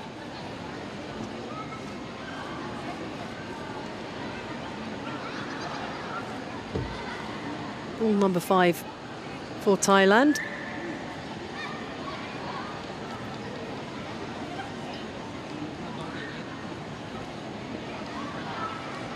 It's coming from Ladamani Klahan. The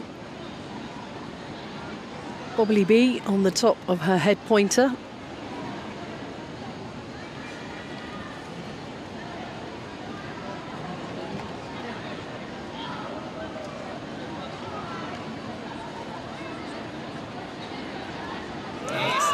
Really lovely shot.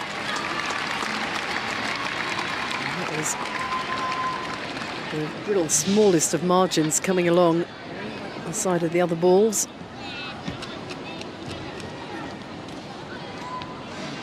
Whispering past.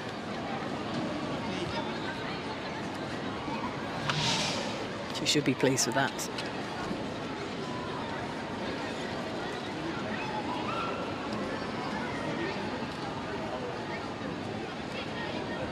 Leandro Villagra getting busy with the ramp for Rodrigo Romero.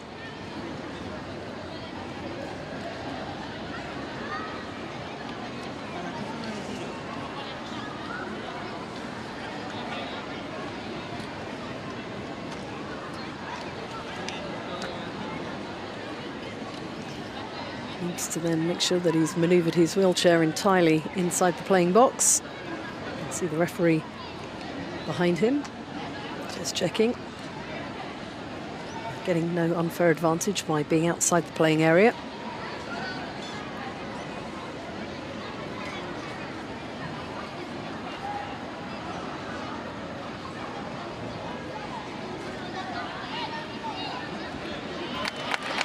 Nudging on the blue to put red back into play for their final ball.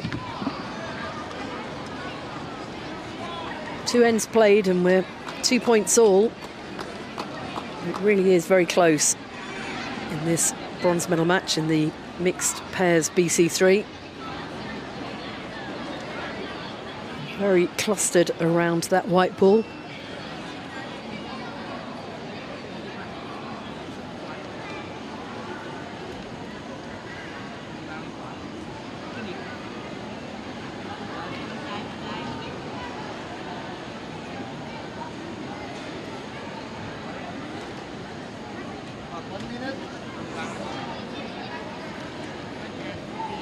Thailand into their final minute, but the ramp has been positioned, so some height coming in. How high are we going? We're going all the way to the top, so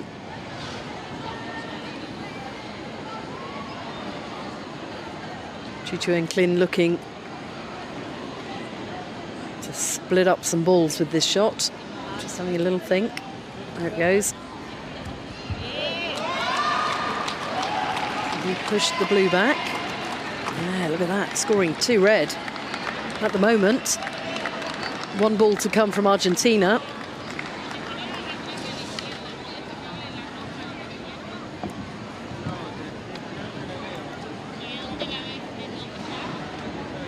And it has to come from the furthest possible direction.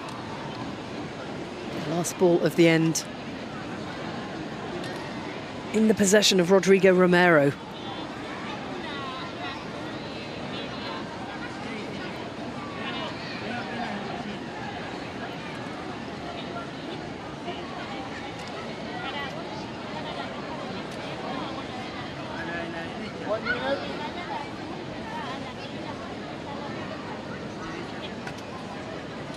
Looks like an artist.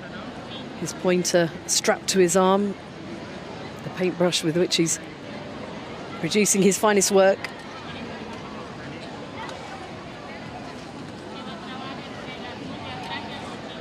He's getting some help from his team captain, Stefania Ferrano. Plenty of suggestions as tips down into the final 20 seconds now of the match.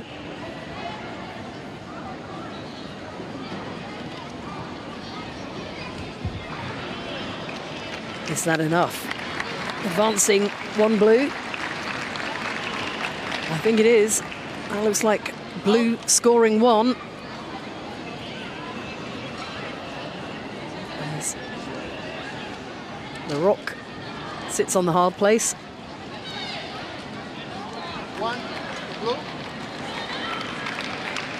One blue. Argentina take a point in the third end.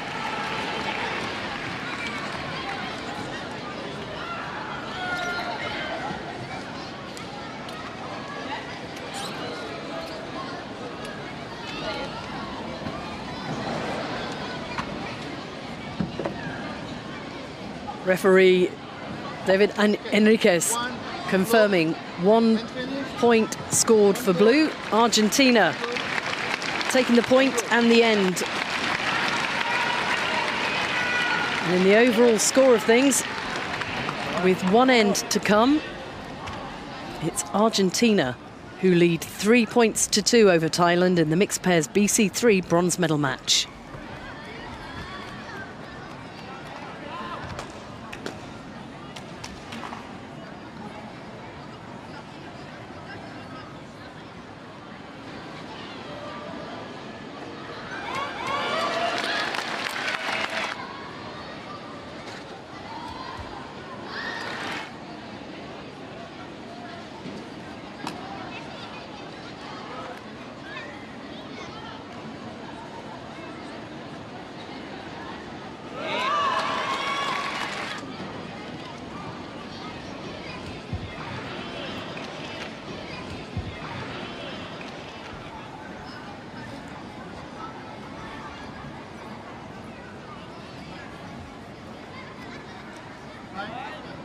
Well, it's all to play for in the final end of this really, really close mixed pairs BC3 bronze medal match between Argentina and Thailand. Just 1 point separating the two teams.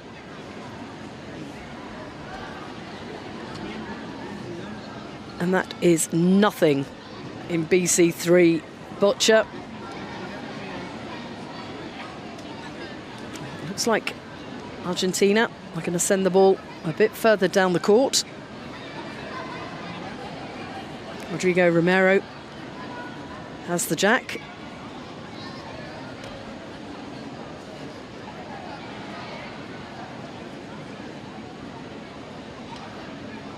Sends it on its way.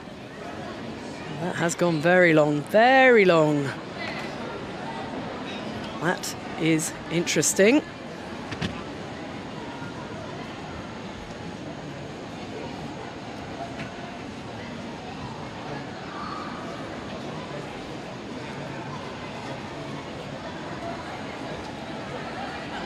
So I think Thailand are suggesting that Argentina may not have been inside their playing area. Referee David Enriquez will be adjudicating on that. So every player, when they are playing, needs to be tucked in those boxes. So Argentina, if it's their turn to play, both players must be inside the boxes and not on the lines with their wheelchairs. There's a discussion going on with the head referee at the moment as well. Now, the significance of this is that if there is a penalty shot, there's an opportunity to score a little more. So we have a translation card, I think, here that they are flagging up as a rule, potentially. So the ramp operator refusing to turn around because he's not allowed to face the playing surface at any point. And quite rightly, Rinaldo, traductor para los tailandeses, dicen que es el team manager. No sé dónde está el team manager. Ese no habla inglés. Yeah, but where is the team manager? Sexan Jarinsek So we're looking for some translation, I think. We need some help to communicate.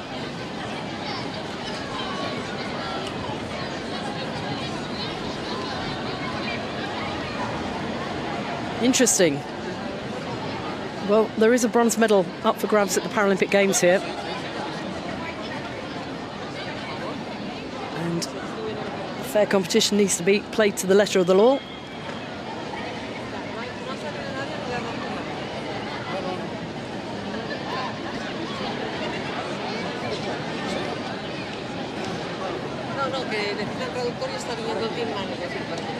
So team managers are being asked to come.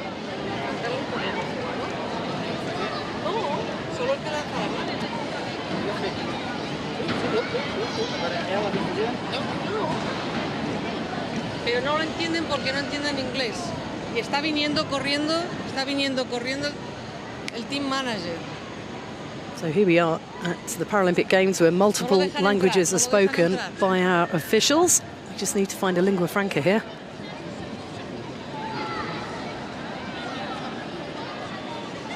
Excellent work done by the match officials in the Boccia competition. It's the greatest show on earth as far as sport goes, and that applies for all the match officials as well. So, can you explain your player through the jack? Only when the teammate need to do the swing. So we're talking about the double wave.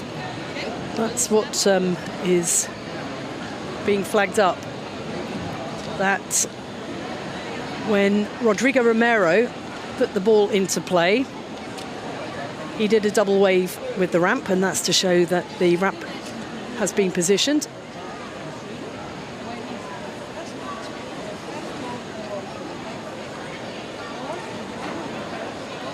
And quite often you see both players' ramps being swung. Stefania Ferrando's ramp wasn't swung, and Thailand are saying, well, you know, it should have been. I think the head referee's explaining that only when she takes her first shot does it have to be. And this is all to do with the fairness of the ramp operators having no control, just acting as the eyes and arms, hands and feet of the players.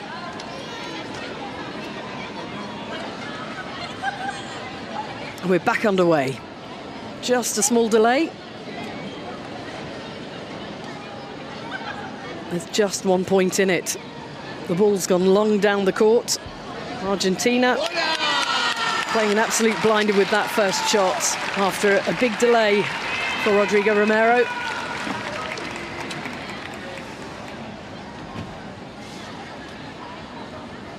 Thailand to play their first shots. Now every one of these players know the rules intimately. We can see Chu Enkling having a little look at his calibration sheet, preparing for his shot. Not yet though. Madamani Klahan is the next.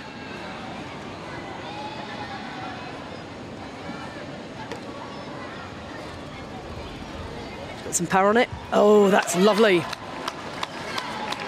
Precision right on there.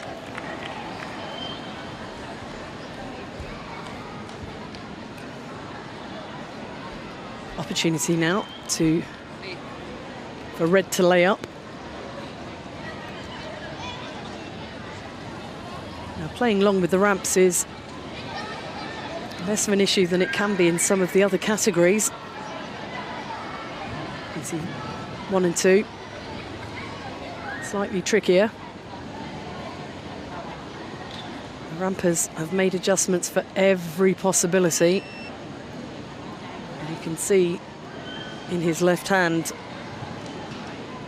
Akdesh Chuchuen's calibration sheet.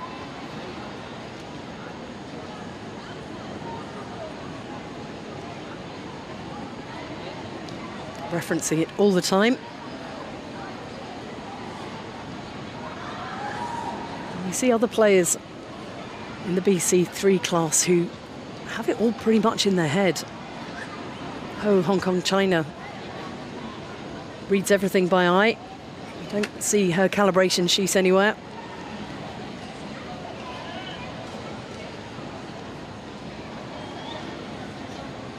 So here we go, not quite at the top. This is going to have a bit of power on it though.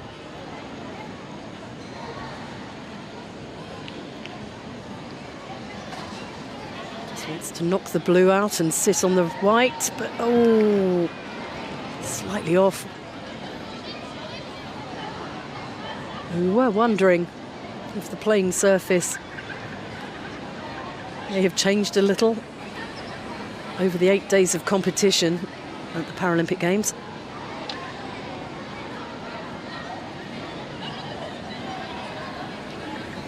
There's all kinds of flooring shift and change with the temperatures around them.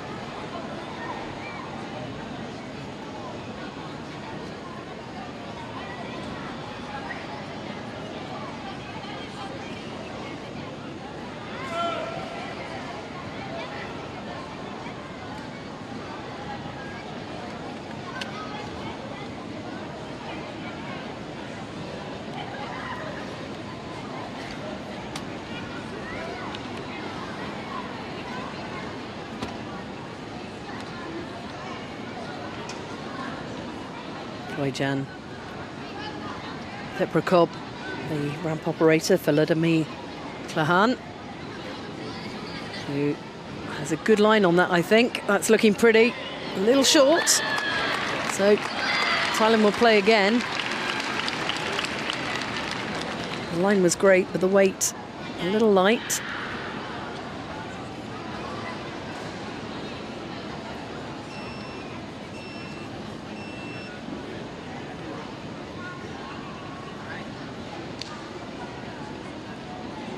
This fourth ball is absolutely vital for Thailand. They're a point down against Argentina in this bronze medal match.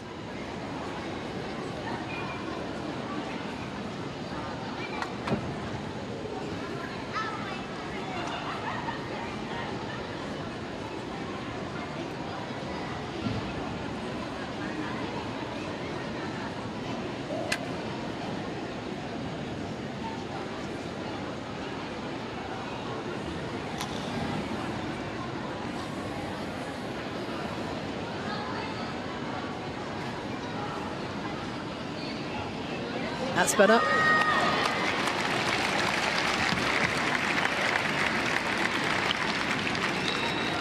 Blue will play next.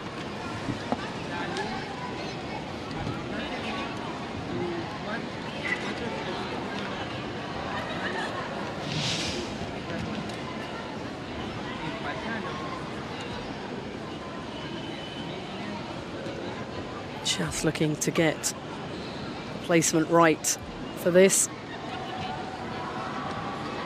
Rodrigo Romero's ramp up and down.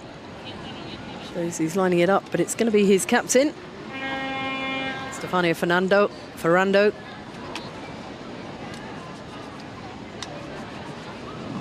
Juan Ferreira. Popping that in position. So, again, looking to get this up to and onto the white. Maybe nudging out that red. I've seen some near misses here. Setting the hearts aflutter. Argentina play again. Ball number 3.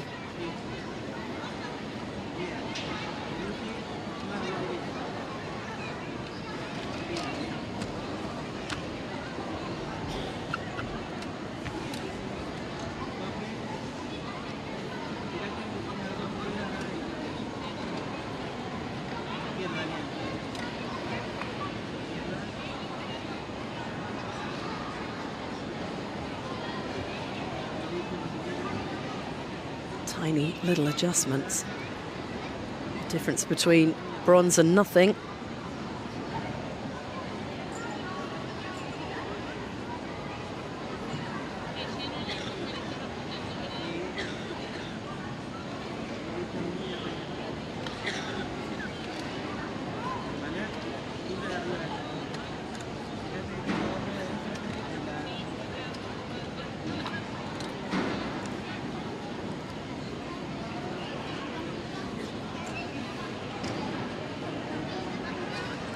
Ball number 3 for Argentina. Plenty of time on the clock.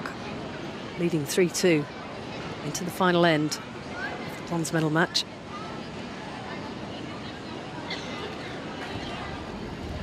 That's coming at pace.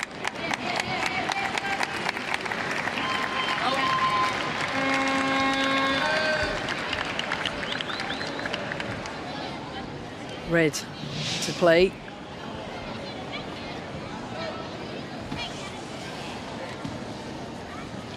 See that red moved away from the white jack. It's looking open for company.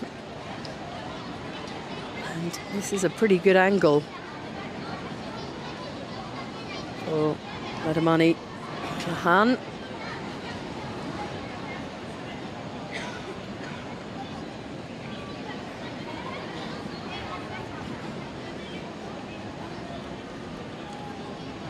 Would she like to cozy this up onto the jack, secure a point?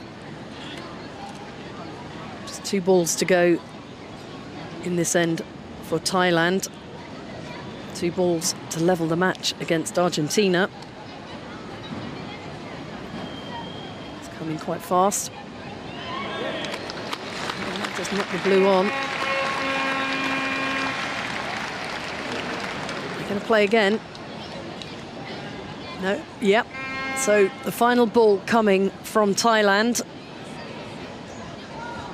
And there is a blue ball in the way of their quest for a bronze medal.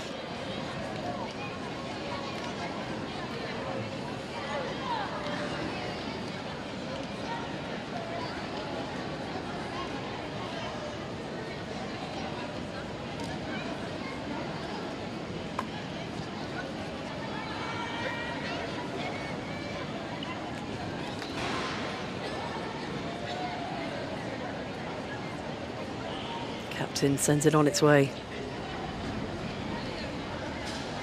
That's an absolute peach. Cristian Rosado applauds their opponents.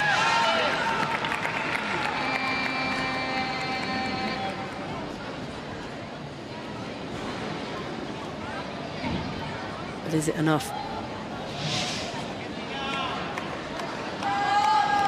3 reds coddled around the jack. Argentina have 3 balls.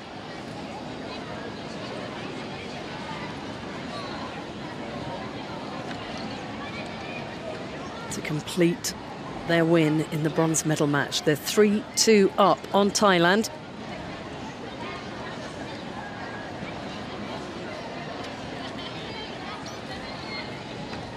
They won't be thinking about the medal, they'll just be thinking about the match at the moment.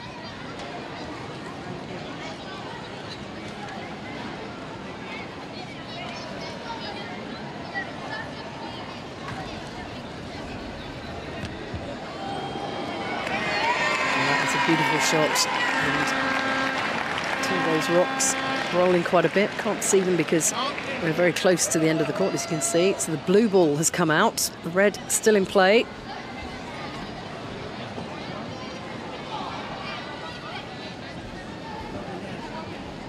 And all Thailand can do is sit and wait and watch.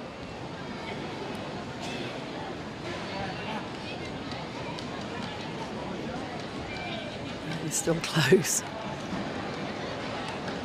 See the red balls at the back that might come into play.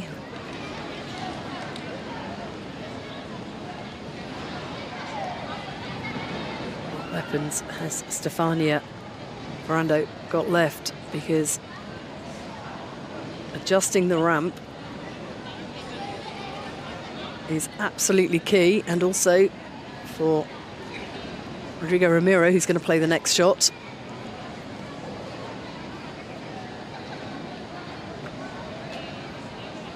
This has to be the right weight, it has to be the right distance, it has to be in the right direction.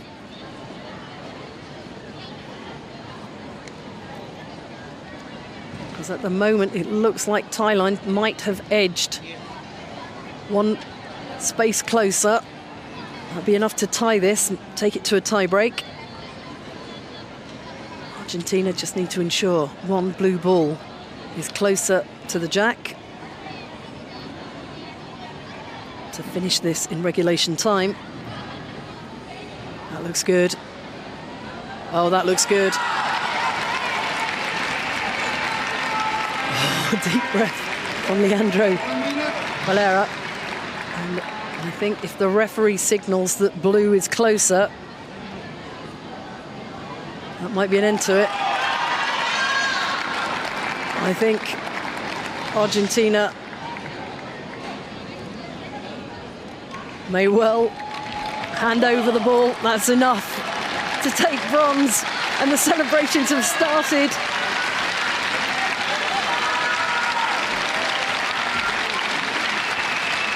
Stefania Ferrando, the captain. And the ramp operators living every moment. They're there to help, and the last thing they'd want is to do anything that might upset the balance, which is such fine margins that it has to be measured with calipers, and sometimes a gauge, and sometimes by torchlight. So that's how close blue. That's Leandro Valera. You could see how tense he was throughout the match, and that gap significantly bigger. Blue closer. Thailand will miss out on a medal this time. Whoa, that was an intense match. Big sigh of relief, I think, from the referee as well. Portugal's David Henriques signals one scored in the end. And Argentina take the bronze medal in the mixed pairs BC3. The ramp operators get medals as well.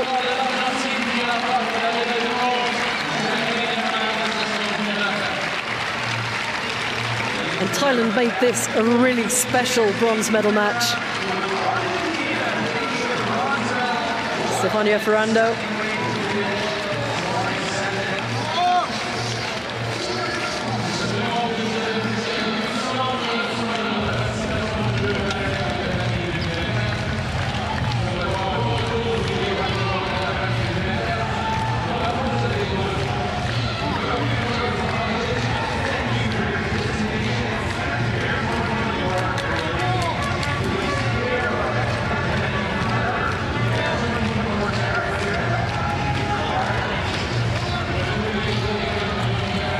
Well, it was a great performance from Ladamani Klahan, but Rodrigo Ramiro, on his Paralympic debut, is a bronze medalist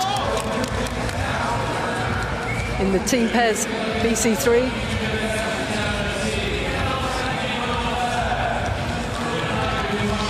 Came down to just millimetres in the end.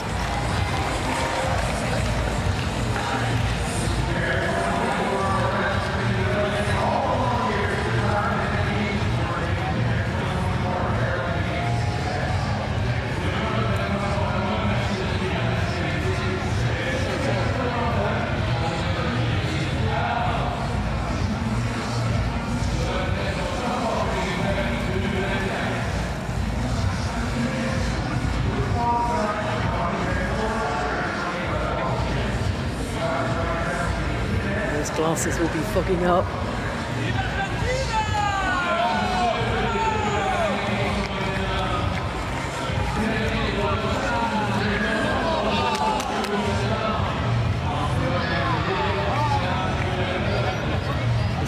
Rado, coach. Here's the camera.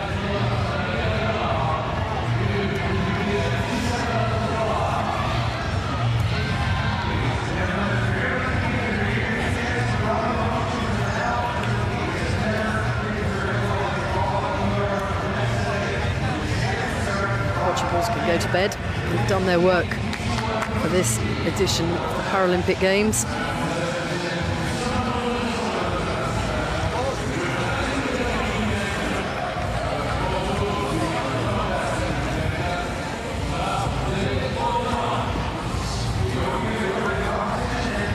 There's always time for a photo and a close-up.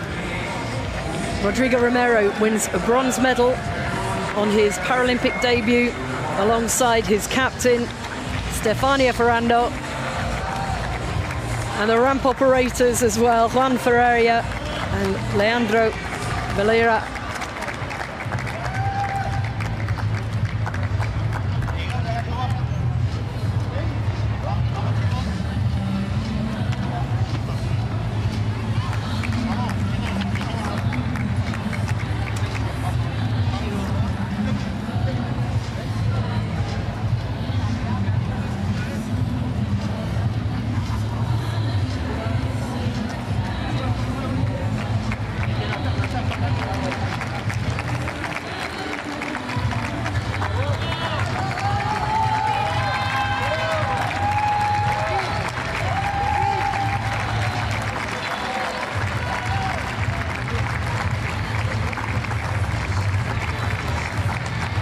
Argentina have won the bronze medal match against Thailand in the mixed pairs BC3 by 4 points to 2.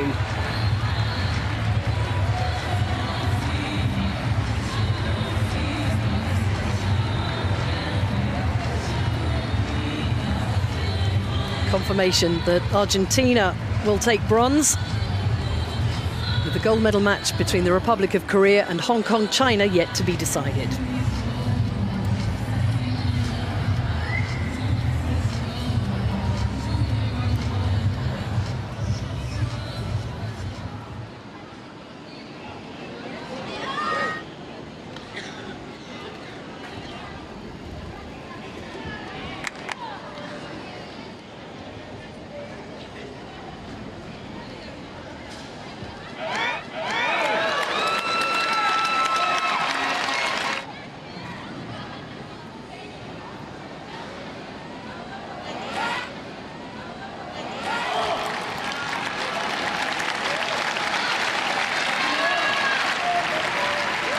Jubilant celebrations from Argentina,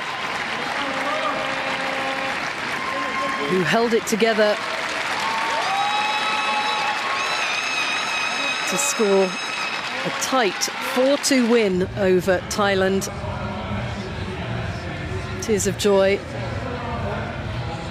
Celebrations will start in earnest. They are the bronze medal winners.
The final Boccia bronze medal matches have been contested at Paris 2024.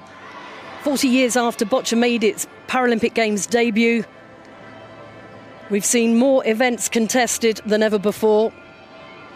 Japan taking bronze in the mixed team BC1, BC2 competition. In the mixed pairs BC4, it was Thailand who guaranteed themselves a bronze medal. And in the mixed pairs, Argentina coming up trumps in the BC3 competition. The gold matches are yet to come.